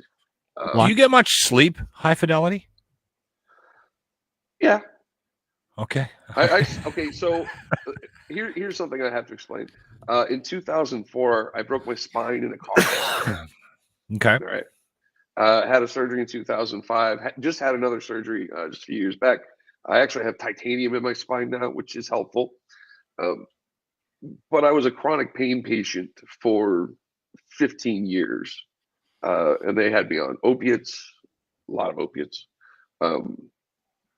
But I only slept 5 or 6 hours a night because even with the drugs, my body was in pain and would not allow me to sleep. So I just kind of adjusted over the last 5-6 years. I have actually quit pain pills completely. Good for you. Congratulations. And that's another thing I wanted to talk to Locke about. You know, Locke, I got off of 15 years of pain pills with marijuana edibles. And you went to that party with Jimmy and you were miserable. And I would like to offer the fact that if you'd eaten a small piece of gummy or maybe smoked a joint, you wouldn't have been such a dick, dude. Exactly. Yeah, I need to work. I need to work on. There's still a lot of work to do with me. With me. No, he's right. I've been telling him that for like months now. I'm like, dude, listen, just get on the end of one at night. You'll wake up in the morning. You'll feel way better. You won't consume as many calories, number one. And number two, I said that to him. I just smoke a joint before you go into the party. I said, it'll be gone in like 2 hours. You'll have a fun time for the first 2-3 hours. There's and then no you'll start guarantee to come down, and then you're going to go home. Going to make me less of an asshole. There's a total guarantee. Weed works for everybody. There isn't one person on this planet it hasn't worked for. Okay. What this requires is experimentation. Locke. Yes. You have to try different strains, different, you know, different terpenes, really. Some terpenes make you creative, some make you tired. A lot of them give me pain relief, which is nice. I will give you a quick breakdown on my experience with weed. So I started smoking weed because I had a hippie family, so there was no stigma about it when I was a kid. So I started in high school, and we dabbled, and we that's a little young. It was a little young. I didn't do it a lot, but we did it. Dabbled at parties and shit like that. So, but we bought it from the guy that worked behind, you know, that worked at the fruit stand and lived in the Airstream and grew it with his tomatoes. We called it shake. It never actually stuck together. And then it just gave me a headache half the time. And then I always drank with it. And then I moved to Vancouver, and then I started buying it from a guy that looked like he killed somebody in the 70s, and it was a lot stronger. And then it would just make me sick. So now I ended up because of that, I ended up sort of gravitating away from it, to be honest with you. And so it's very, very rare that I ever touch it. And I've just gone down a different path. It sounds to me like you had a supply chain problem, bro. I'm just saying. Like, yeah. How do you know that what you're buying from some dude who killed people in the 70s?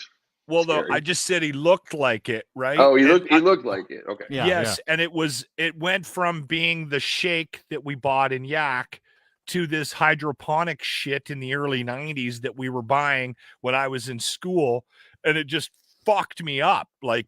And so I went from 0 to 100 within a couple of years, and that 100 just made me throw up after a couple of beers, right? So I was like, well, what's the fucking point of this? Well, so I moved away from it. You should have gotten rid of the alcohol. The alcohol is far worse for you, honestly. I mean, there's nothing wrong with a drink now and then. Don't get me wrong. But, what about every night? What about 6 Bud Lights between the ages of 8 and 9? Fucking Judge Judy, fuck off. What about the 5 different mix drinks? Dude, he's right. Hi-Fi's right. If you can mess around, then you end up like what's his face? Who was that guy you had? A Bonzi? Yeah, Bonzi. Then you end up doing that kind of shit, dude. And that's I mean, poor Bonzi. Okay, let's be honest about something. I got off of work. I had to go see some clients, so I was dressed up today. Sorry, I'd wear a hoodie. But as soon as I got home, I partook because I do it for pain management now, and I'm blowed right now, and yet I was still able to walk you through all that shit. Yeah, well, that's the thing. That's what I can't do. I smoke at night before I go to bed, because if I toke before we actually started this podcast, I'd be like, "Hey, Hi-Fi, let's just talk about fun stuff today." No dark shit right now. I think we need to get to a point where people are using it as a tool to get them off of the opiates. Replacement honestly, therapy, yeah. Big time.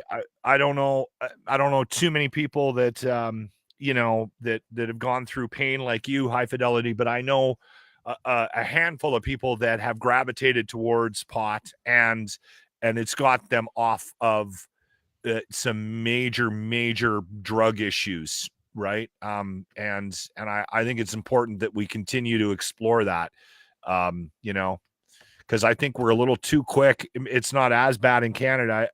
Your relationship in the States with pills is just crazy, but I think we're getting to a point where it's starting to be more acceptable. I need to talk about that real fast. Mushrooms? You want to talk? Chris Young sent an email or a comment. He's like, mushrooms are our friends. Check out Paul Stamets' TED Talk. You want to say something about that? Okay. So mushrooms can be very beneficial, and they are useful for helping establish empathy, particularly in people with PTSD. They are a useful tool. However, again, they are only that, a tool. And, a tool could be a double-edged knife. And you can cut up your food with it. You can cut down a tree for firewood with it, whatever. But you can also stab someone with it. You can also accidentally stab yourself with it. Any tool, especially technology, I mean, we're talking about that, right? Can be used both for you and against you. And people really need to keep that in mind.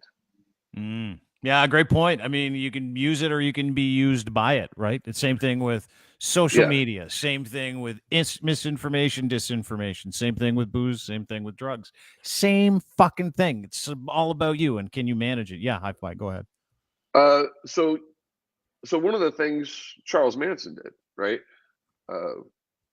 He fed his followers massive doses of LSD, and he fucked with their heads, right? One of the things that opioids did in the United States, aside from killing people, which they really did, is they also mind fucked people, specifically in rural areas. And if you kind of look at the overlay map of where a bunch of right-wing media purchases have been over the last 30 to 50 years, and the areas of the country where those pills were delivered, you're going to see a lot of Venn diagram going on. People are being drugged and their heads are being fucked with. And I know it sounds insane, but the data's all there. No, it makes sense. I mean, you know, it all kind of runs together, right? Like these are different things and different people. Like you start off by telling us if you got crypto, you got white supremacy money. It all makes sense to us. And then, you know, we lean into the other aspects of it. It's the fringe, right? All this fringe shit that seems to be the problem that we have to deal with on a daily basis. But even for the fringe shit, like, you know, it's a big melting pot. You talk to different people. Like I'm huge into like wellness, mental wellness, physical wellness, big into, you know, making sure that you respond well. Love ancient philosophy. I try and pass that information off to other people. I'm also a huge fan of cannabis therapy and THC therapy. I think it's a big deal. But that doesn't fit into any of the philosophy that I study, right? It's this melting pot. But the fucking crazy part is that all those drugs that we're talking about that we're finding benefits for, going back to what we're talking about, not trusting the government, you know, the COINTEL project with cannabis, the way that they introduced crack to suburbs in New York and different places around the world. Like, I mean, those are traditionally government control things too. You're going to say something. You're all jacked up. Hi-fi. Go ahead. Yeah, because you just brought up a very, very, very good point. So, as we know, as has been proven, and hold on, let me clarify something before I start this. I believe that intelligence agencies have both good and evil people in them. The evil people are there to corrupt the system. The good people are there to utilize the system to keep people safe, right? CIA, CSIS, even the Mossad, probably even the FSB. I bet there are people in the FSB who do not want World War III and nuclear war, which is where they're trying to go.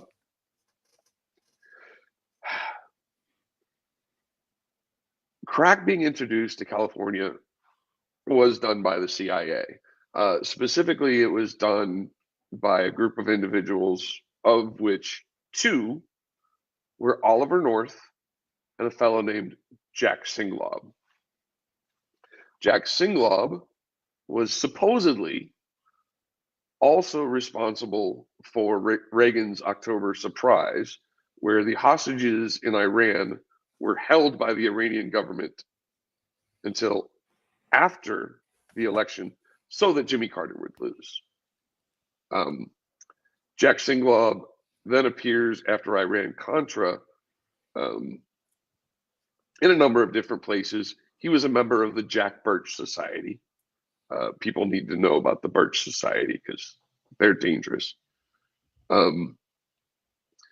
He is a gold bug, if you know what that is. It's people who don't want to be off the gold standard.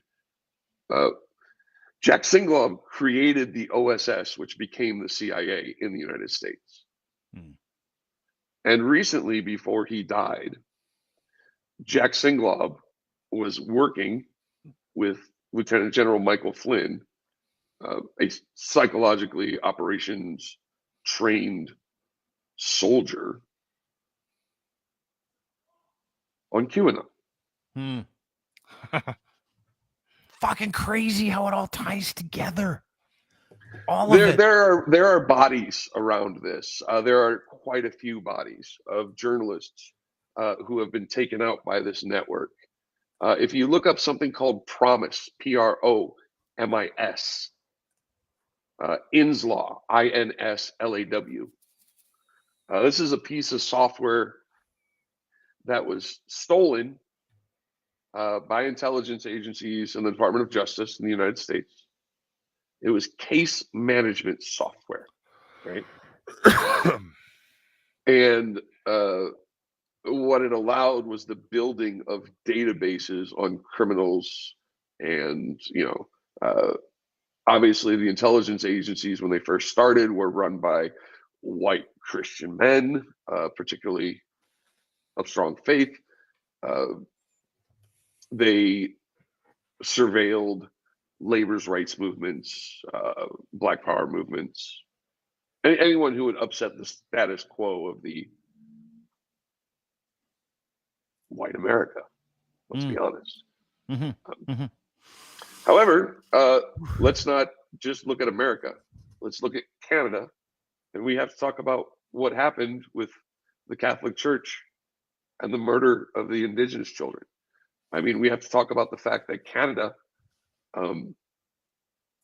Indigenous women, they are being kidnapped, sex trafficked, murdered, disappearing. I think we all know this. Still, people don't look at these things. Fucking crazy. They ignore them. Yeah, I know they ignore them, but they ignore them to the point where, you know, people like us will look into it and they're like, nothing to see here. And you're like, I don't even know what happened. Like, who's in charge of what? Who did what? I know they're lying. We all know they're lying. We all know it's a lie. I mean, and then you go down that road, right, where I'm sitting here listening to you and I'm like, oh my God, is this the other side of conspiracy theories?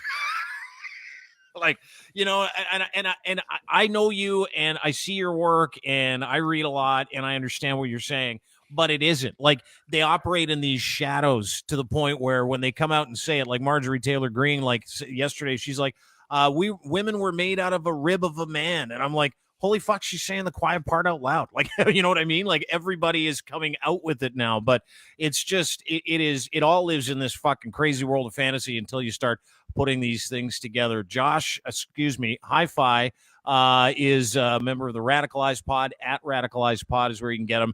Go and watch the last one with Nancy McLean. You guys did such a great job breaking down how this works, how the data points work, who's in charge of what. Not just the Koch brothers, but I mean, you know, there are so many institutions that legitimately use this information to be able to make this world a worse place for their own promotional benefit, right? And that's what we're talking about. We're talking about individual groups, individual very wealthy people that are trying to keep their thumb on the middle and lower class, and they're doing it by accessing your brain through a series of data points that you don't even understand. Like, that's the crazy part, is that you don't even know what's happening. Let me ask you a question. In your metropolitan areas over the last, say, 15 years, what have the real estate costs been like? Real estate has fucking gone through the roof. You can't afford a house in Canada anymore in certain parts. Who's buying all those houses? Foreign nationals mostly. Wonder why? I think I know why, but I would love for you to tell me why. Well, I have no idea. I mean, it's economic oppression, because if these houses are owned and you have to rent, well, you're going to end up paying more. So they're keeping you under economic thumb.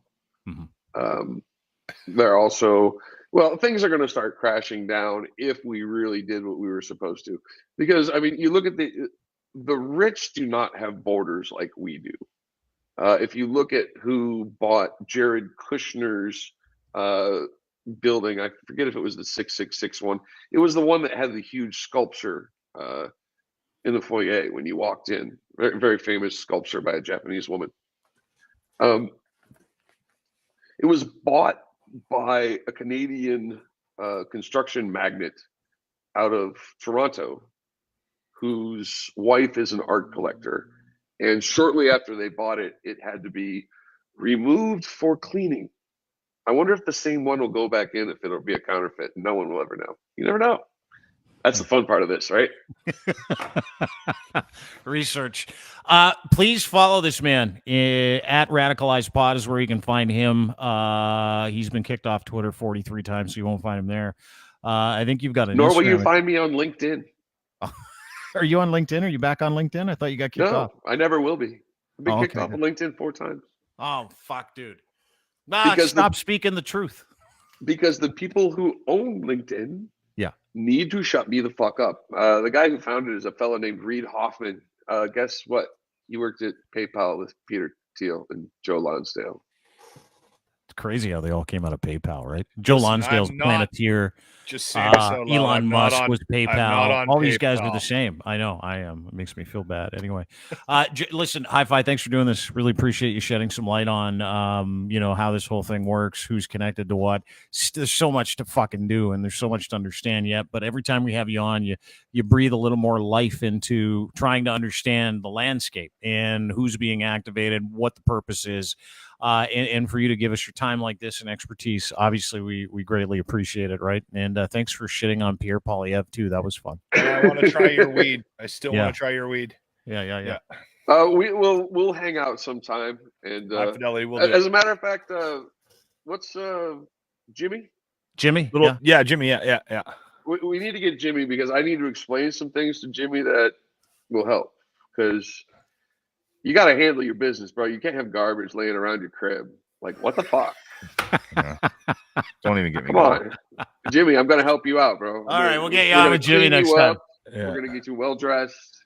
Oh, Yeah. and another thing, Locke, I would like you to start learning about and talking to Jimmy about the correlation between certain aspects of Zen Buddhism and the Jedi way. You should Okay. do that. All right. That's my You next might go thing. Buddhist. Thanks, buddy. Really appreciate it. Good to see you. High Talk to Fidelity. you soon. Take care, my friend. Hi-Fi, High Fidelity from the @Radicalized podcast. That's where you can find him. He's a beauty. Smart dude. He's on the tip. Lindsay just left. No reason why. He probably didn't say anything for an hour. That's probably why he left. Does that scare you? Does any of that scare you? Like when you go down, when you listen to him, or you like, hold it, like I need a piece of paper, I need a dry erase board, all that other shit. I try to put it together. Well, here's what's wrong with not wrong.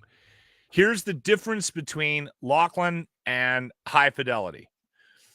He has this capacity to put a whole bunch of information in his brain, and then he can connect all the dots, right? Yeah. And what he is assuming is that the dumb guy, Lachlan, might be able to keep pace with him, right? But that's just not possible. I can't, and I'm not alone. You can see the comments section when he's talking. They're like, what's going on? Like, because he has all these dots connected, right? Yeah. He's got it all worked out in his mind. And when he is relaying the information to us, he is just hoping that you're coming along for the ride because you understand exactly where he started, how he got to that point, to this point, to that point. And he's using references to bring us along. The problem is I got off the train some point at around the 37-second mark of his of having him on the podcast. But it's funny. I'm being honest with you. I know. I'm glad you are. You have to pay so much attention to it, and you're right. He starts on the 10th floor. Everybody else is on the first floor, and so he starts going up, and we're like playing catch up as you go because of how bright he is. He'll bring in another reference point like Peter Thiel. Oh, okay. But then all of a sudden what I'm doing is I'm sitting there going, okay, well, how the fuck is Peter Thiel connected to and why is Lachlan a Russian asset? Like, so I am still running 20 kilometers behind him mentally. That's the problem with High Fidelity. If you're trying to, if you're going to keep pace with him, you have had to have consumed a lot of information. You have to read. Yeah. He started at that point, right? And I think that's worth saying. The 10th floor analogy is perfect. Yeah, he's on the 10th floor. Everybody's on the first. I'm on the first floor. I'm in the basement. I'm somewhere in the parking garage trying to find my Subaru. Can I Cole's notes what I think he said? Let me just Cole's notes it. This is kind of why I wanted to have him on, is because two things. We had Alex on for an hour talking about war crimes and how Russia is trying to change the narrative from these are paid actors from Ukraine. This isn't really happening. How that information then goes from completely absurd into the minds of North Americans where they're like, yeah, probably fake, right? Like, and who attacks it. So what he's saying is that is happening, but that is also the plan and what has been happening with the convoy, January 6th, and all that stuff. It's literally taking bullshit information and feeding it to the right idiot, or the right groups of idiots, so that those idiots can create misinformation, fear, confusion, that kind of shit. Where I found this interesting was a couple of things. Is he attributed it to something that wasn't religious, although religious people are used to be activated for these individuals. Victims. But yeah, exactly. Creating victims, an army of victims, which is what we've all been arguing about. Like, where are these fucking people coming from? That explains, hold on. There you go. That explains the Tamara Lich and why she would be right. Like that, yeah. Again, there is willing idiots. Yes. And to the point, no, I'm glad you brought it up. But and so to that point, what I got out of today was, okay, that solidified that's what's happening. That's what the convoy was. That's what we're seeing. People still show up for these fucking stupid protests and all that other crap. So that's that, right? Where it makes a little bit more sense to me is, oh, okay, so Peter Thiel was involved in PayPal. Joe Lonsdale was involved in PayPal. Elon Musk was involved in PayPal. You're starting to kind of round out that picture of like evil Uber Silicon Valley dickheads that have made so much money and have so much influence that they can legitimately change the course of history with that momentum. Exactly. And that is what we're seeing.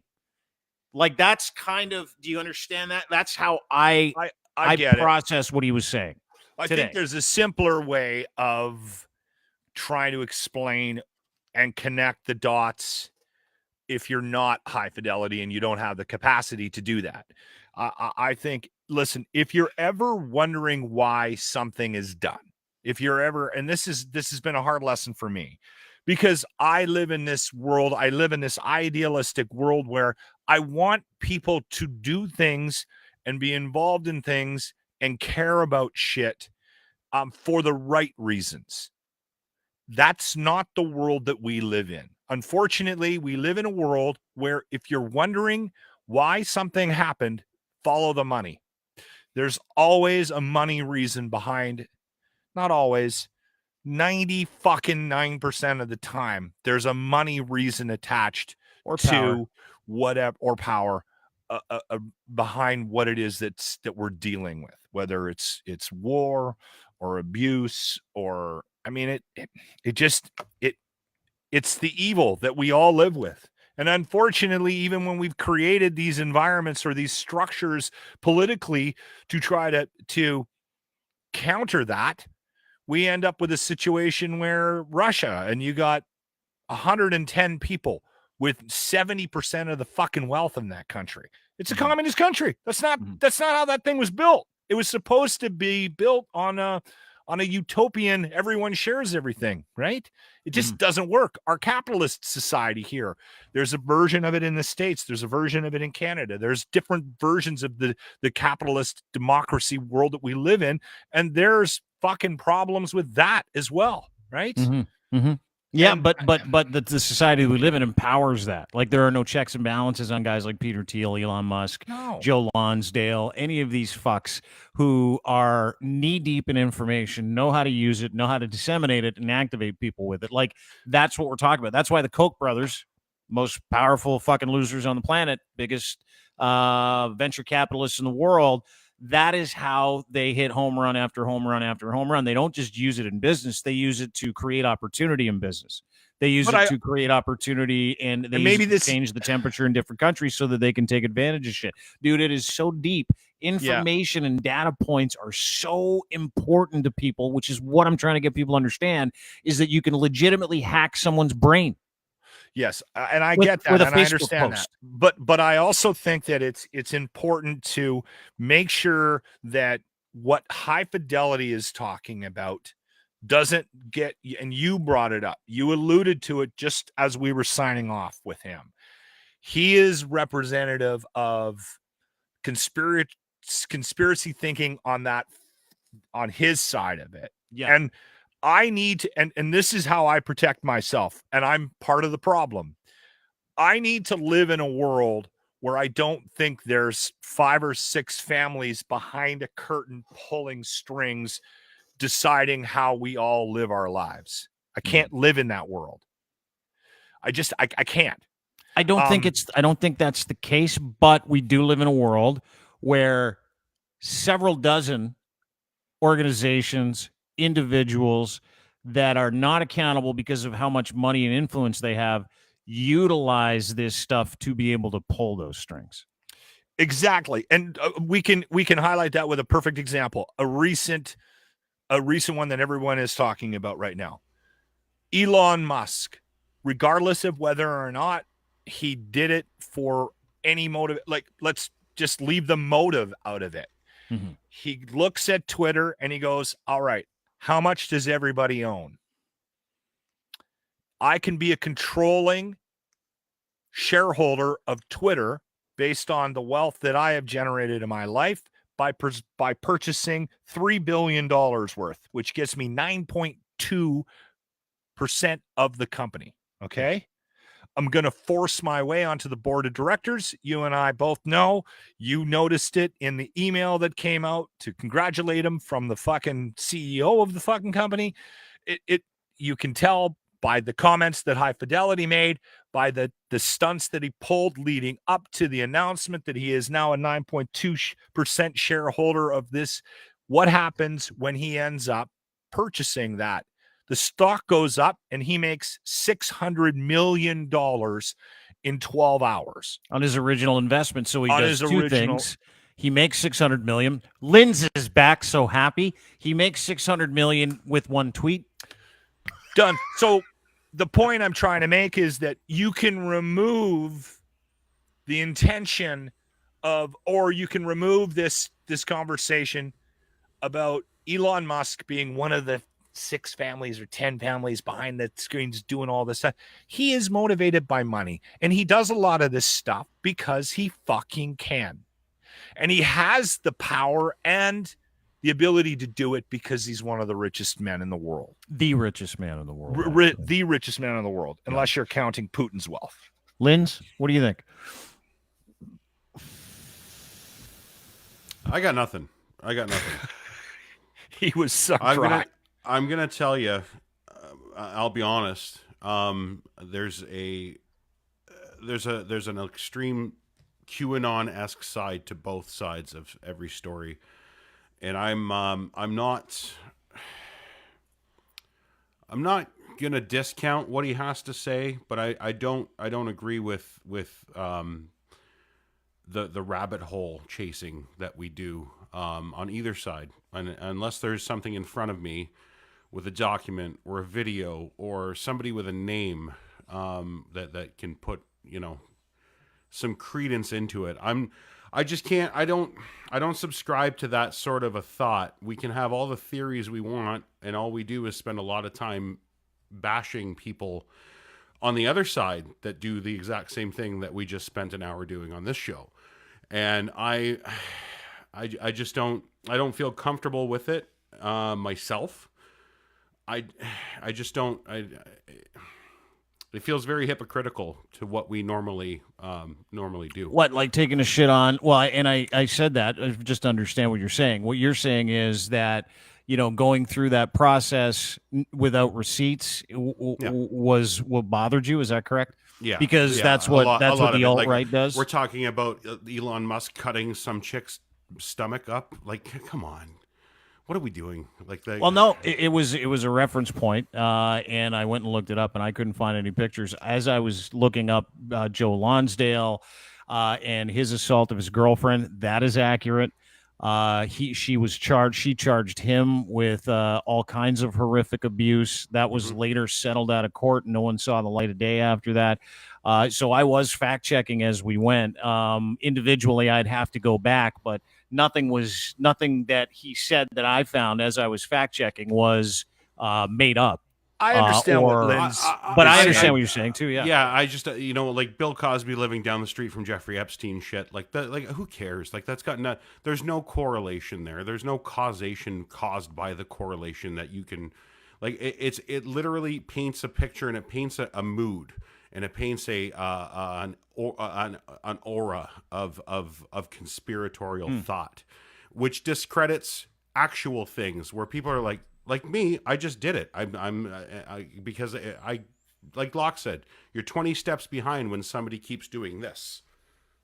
Yeah, you know, jumping off into the other thing. and it's, I don't Go know. ahead. I'm not saying he's not. Linz. I'm not saying he's not credible Smart. when it comes to some of the things. He's very smart. He knows what he's doing when it comes to the data sets as like in the last one we had when he went through the GoFundMe or the GiveSendGo, whatever it was, the data that he did there. It was great because we had receipts, but at the same time, none of that information is verified from that list. I could have gone on there and put Dean Blundell as the guy that donated something from a fake credit card. Just so you know, and it goes without saying, I did a lot of due diligence in having every single guest on this program, right? So I'm not going to just bring on some dude who doesn't have any clue what he's talking about, and he's just offering up bullshit into the atmosphere like the alt-right or the alt-left, if that is even a thing, does, to be able to confuse everybody. Hang on one sec. So like that is in itself, I think, indicative of what we're trying to accomplish here. What we're trying to accomplish here is we're trying to get people to understand where the bullshit is coming from, where the hateful shit is coming from. And when it comes to piecing this together, we're on the bottom floor, as Locke pointed out earlier, right? We're on the bottom floor trying to look into this. Yeah, the 20 steps back. Exactly. So individually speaking on this show, we can have differences of opinion, but I think you know me well enough to know that I'm not just going to put some crackpot on. I trust this guy. I have consumed a lot of his material. I have double checked and back checked what he's talking about, and he is legitimate in as far as offering presentations and receipts. We can talk to Josh about it. I'm sure he'll bring it to us. He just sent me a note, so he's going to say he's watching this right now. He actually watches this podcast, which is why he brought up a bunch of familiar shit from podcasts previous. So I think I have something to add. Oh, he's here. Well, we should bring. Do you want to bring him back in? He's back here. It's 5:15 now. We've been at it since 3. I'm already ready to kind of pack it in. So this will end up being another hour. If you're good with it, I'm good with it. I don't care. It's up to you. Yeah. Well, I want to bring him back in because he's guy wants to talk about it. Right? He just popped in. So yeah, we'll bring it in. High fives back. Go ahead. All right. I just sent you the picture of Grimes' belly. You can look up the court cases. You know what? These are all documented. Let me. And let I me know jump I in. do. And actually, I just went and changed into a hoodie. Sorry, that's what I did. Oh, that's the group. Right? I got to explain something about our friend Linz. Linz is a wildly practical, pragmatic individual. That's his wiring. So I can tell, I could see and feel his frustration in what we just went through with you in the last hour and a half. No one's questioning what happened. I think what it is, it's the presentation that's frustrating because a lot of people can't keep up with you. High Fidelity. The comment section on the side was very back and forth. Like, there's a lot of people that are wired like you, and they fucking love this shit, and they want more, and they can't get enough of it. Then there's people like, I'm a little bit like Linz. I'm okay living in Edmonton, Alberta, drinking my 6 beer a night and fighting with people on Twitter about bike lanes and whether or not we spend too much money on them in a city where there's 6 months of winter, right? When you start digging when you start digging as deep as you fucking do, you can split the crowd a little bit. And we got a representation of that on the podcast today. Dean's fucking invested. Like, Dean reads a lot of the same shit that you read. He follows a lot of the same things that you follow. I can dip my foot into the conspiracy pools, and I enjoy that, and I find that fun, and I'm entertained by what we went through. Linz is frustrated as fuck because and to be fair, it's his wiring. So well, and it's I don't need somebody to defend me, Locke. It's okay. No, actually, here's what I would offer, Linz. Look, let me explain my actual point now that you're on the podcast. Good. Yeah, let me tell you what it is. Okay. What you do is fantastic. But when you offer what you have in a bullet point when it deserves a novel, it's hard to lend credibility to it when you're trying to defend. Like when we're going to leave this podcast today, I run the social media accounts for our show.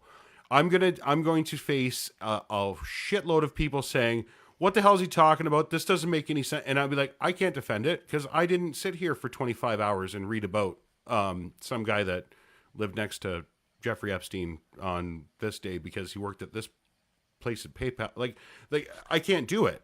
So from a presentation standpoint, we need to wrap it into one thing. If we're going to talk about something, we talk about one thing. We can't do the jump with a generalized audience. Your podcast, that's what they expect. This podcast in our and what we do, I think we're a focus. We take something and we rip one thing apart at a time. And that's I'm not, like I say, I love you. I love your pod. Radicalized Pod is fucking awesome.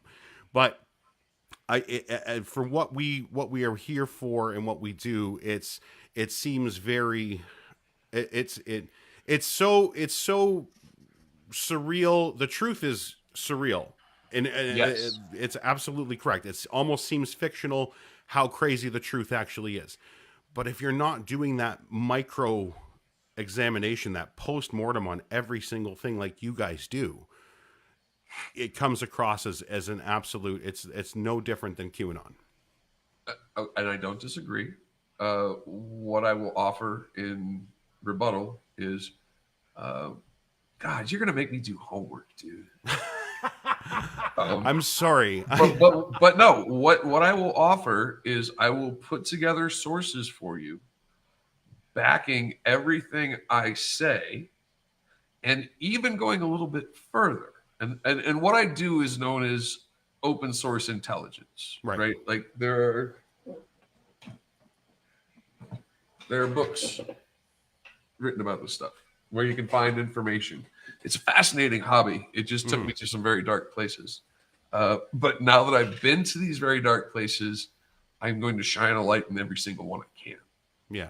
And I know you call it rabbit holes, and absolutely that's what it was doing. That's what network troubleshooting is rabbit holing. Finding the bad node in the network, finding the bad disk in the server, finding the bad memory chip in the PC. It's all rabbit holing. Right. That's why I'm good at this, unfortunately. Yeah, I'd say you're an expert that I've never ever seen the likes of. It's amazing what you can accomplish. You're an expert. No, there are experts out there. Well, you're an expert. Hobbyist. But I point proven. I mean, like, you know, we try to do our very best to be able to side on the right side of history, right? And some of the marks of going into these areas are very similar as the marks of going into those other areas that are so hateful and hurtful that we're trying to get to the bottom of, right? So from that perspective, I understand it. Like I understand where Linz is coming from. I absolutely, and Hi-Fi, you know this, value you, vetted you, listen to you, watch you, understand you from a perspective of who's behind this and why. This exercise is about, let's put it together.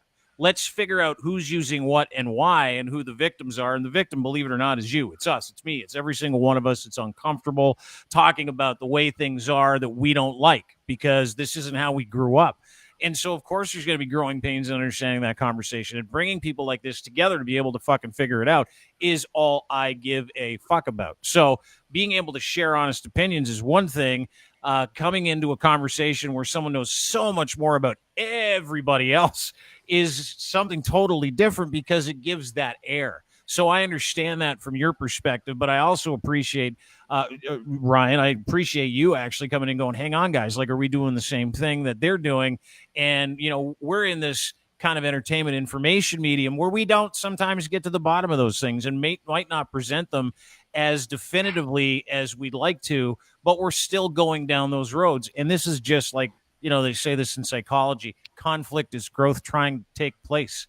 That's what this is, right? Like, we're trying to all figure this out, and you're going to misfire. You're going to fucking find somebody that might say something that confuses. You're going to find somebody that obviously knows more than me about it, which is the endeavor of this actual project, which is how do we bring people together to be able to have these conversations that people don't have so that we don't walk around in ignorance, right? And I think that's what you're saying, Linz, is that that was terrific. It was interesting. It was way above my head, but at the same time, I'm still trying to pick pieces out to be able to piece this together. And guys like Hi-Fi are so deep in the well that they've got a handle on it. We just want to see a picture drawn, right? Like that's, I think, as I actually have one of those. Oh, do you? Yeah. But yeah, also, I actually have a chart that I made in 2020 of the entire network of quite a few people, the PayPal Mafia. Facebook was a huge part of this, right? Yeah. And if you look at a lot of people who got rich off of Facebook, they are involved in Brexit. As a matter of fact, Mark Andreessen. See, this is exactly what Ryan was saying when we're doing it again. We can't do it, right? Yeah, we're already here. We're not going to do it. We're not going to do it. But I think have what a we picture should do for you, Ryan, and I have details for you, and you and I should hang out sometime. Dude, the last time I told this story, it literally took me 3 hours, but I had all my sources and everything backed up. Mm-hmm. Yeah. I think what we should do if we do have you back is we should take a chunk and then hyper focus on that chunk, right? Like we did with and the then convoy. we need to do a better job of giving you that direction on our end. This is just as much our fault, right? Well, there's no fault. This is fucking awesome. Like, I learned a ton today. Like, we're having an honest conversation. Hi-Fi and Lindley is a sucker for some research. He loves it. So they're probably going to get together and share some notes, and then we're going to figure this whole thing out, right? Like, that's what we're supposed to be doing as people. I marketplace of ideas. Lynn's like, hey, listen, I'm having a hard time with this. Can we figure this out? Yes, absolutely. Hi-Fi comes back. He's like, no problem. Let's all figure this out, because he understands that not many people understand it, right? Like, we don't. I don't. Mm-hmm. But it has those markers. So that's hopefully what we can do in the next few weeks is, sort of breathe this stuff out so people can have receipts of what we're talking about and what you're trying to educate people with, right? Is that cool? Can we do that? Yes. So if you watched our last episode with Nancy, and we just had a breaking news story. We actually interviewed the CEO, Nadine Smith of Equality Florida, who's fighting Ron DeSantis in the Don't Say Gay bill. But before that, we had Nancy McLean. And the point of her book is that they are attempting to defend capitalism from democracy. As the population spreads out and people do become more diverse in a geographic area, they call it the browning of America, the graying of America. We're not having as many babies because of capitalism. And sometimes the environmental damage causes infertility. Sometimes you just can't afford to have a kid, right? Mm-hmm. But it's capitalism versus democracy is ultimately what we're looking at. And that's direct from Nancy McLean. Well, listen, you can go download the Radicalized Pod anywhere you get your fine podcasts. I highly suggest you do. Listen, we'll let you split because we got to run Hi-Fi. But thank you very much for popping back in again. Really appreciate it. As always, brother. Cheers. Talk to you soon. There is Hi-Fi from the Radicalized Podcast. Rook told me that he wants you to show the picture. The goat. He said, don't sign off without the goat. Yeah. Our merch store is up. Look at that. How do you like these apples? What's you can the go 34 all about? Well, the 34 is Austin Matthews. He's the greatest player in the NHL. He scored 3 again last night, and he's way better than Connor McDavid, and we all know that. And you can get into your that tomorrow. GOAT shirt, and you can get your GOAT hoodie here at DeanBlundell.com.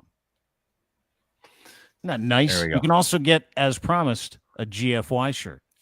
Go fuck yourself. Or you can get a red. Go fuck yourself. Good for you.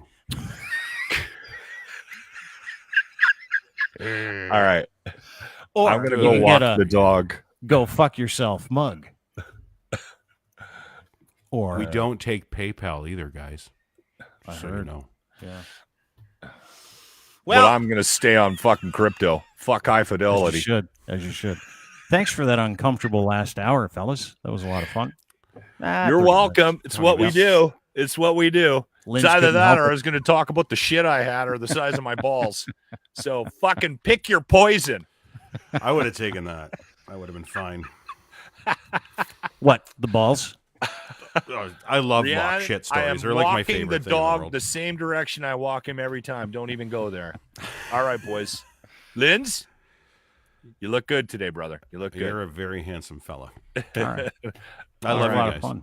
That Take was a lot care, of guys. fun to navigate, guys. Thank you very much. Thanks, Linz. You good? Yep. All right. All right. Great. What's that? I don't know. It was just. Did you just zoom? Zoomed in on my face. I looked away and I looked back and you were closer. I'm like, how the fuck did he do that? Zoomed. That's right. Wow. I can No, zoom in everything's or out. everything's good. Just you know, that one felt a little awkward. That's all.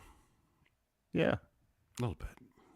Well, the good thing is that we motored right by it and didn't point it out or pay attention to the fact that it was awkward. Yeah, sure did. No worries.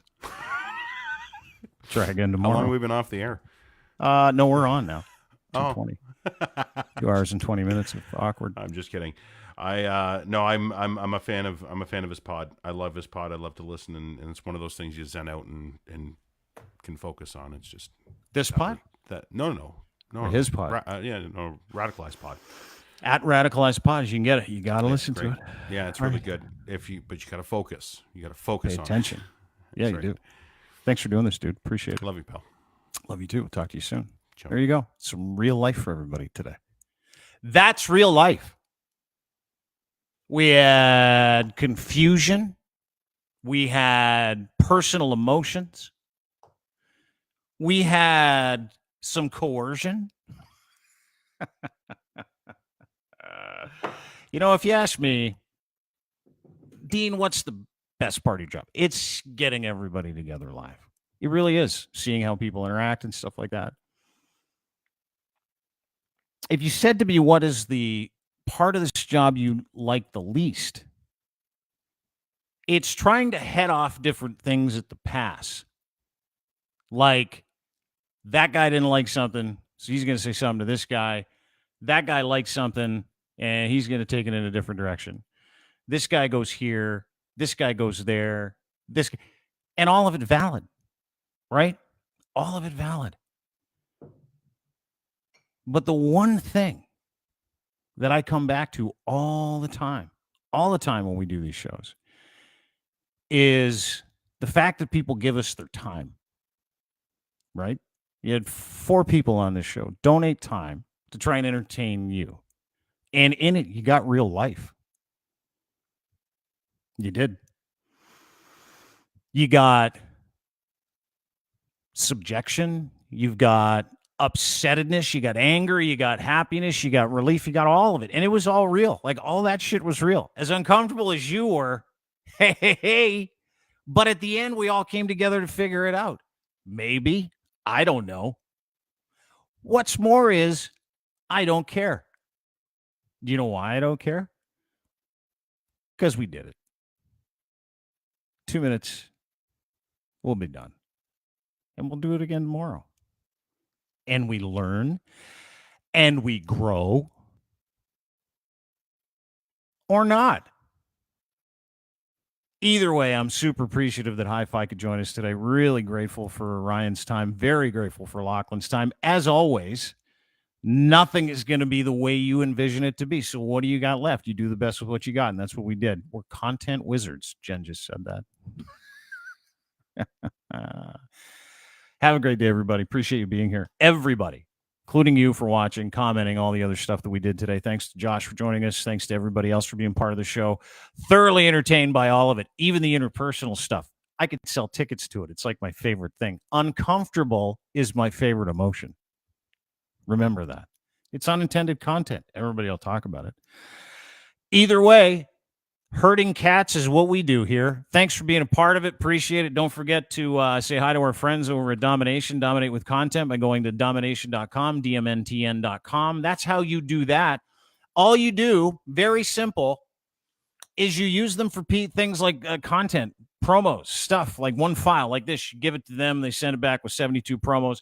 Makes your life a million times easier. Try them today. If you're a streamer, gamer, podcaster, or more, go to domination.com for more details. Also, Ed's Fine Imports, his Gitch, we wear them. You can too. Gitch3 is your promo code. Order them at edsfineimports.com. When you use that promo code, he'll send you a free pair for free. Also, massive online store, clothing for men and boys at edsfineimports.com. Last but not least, Easy Auto Financial. Our friends at Easy Auto Financial want to help you get into a car, the car that you want at the price you want with free financing.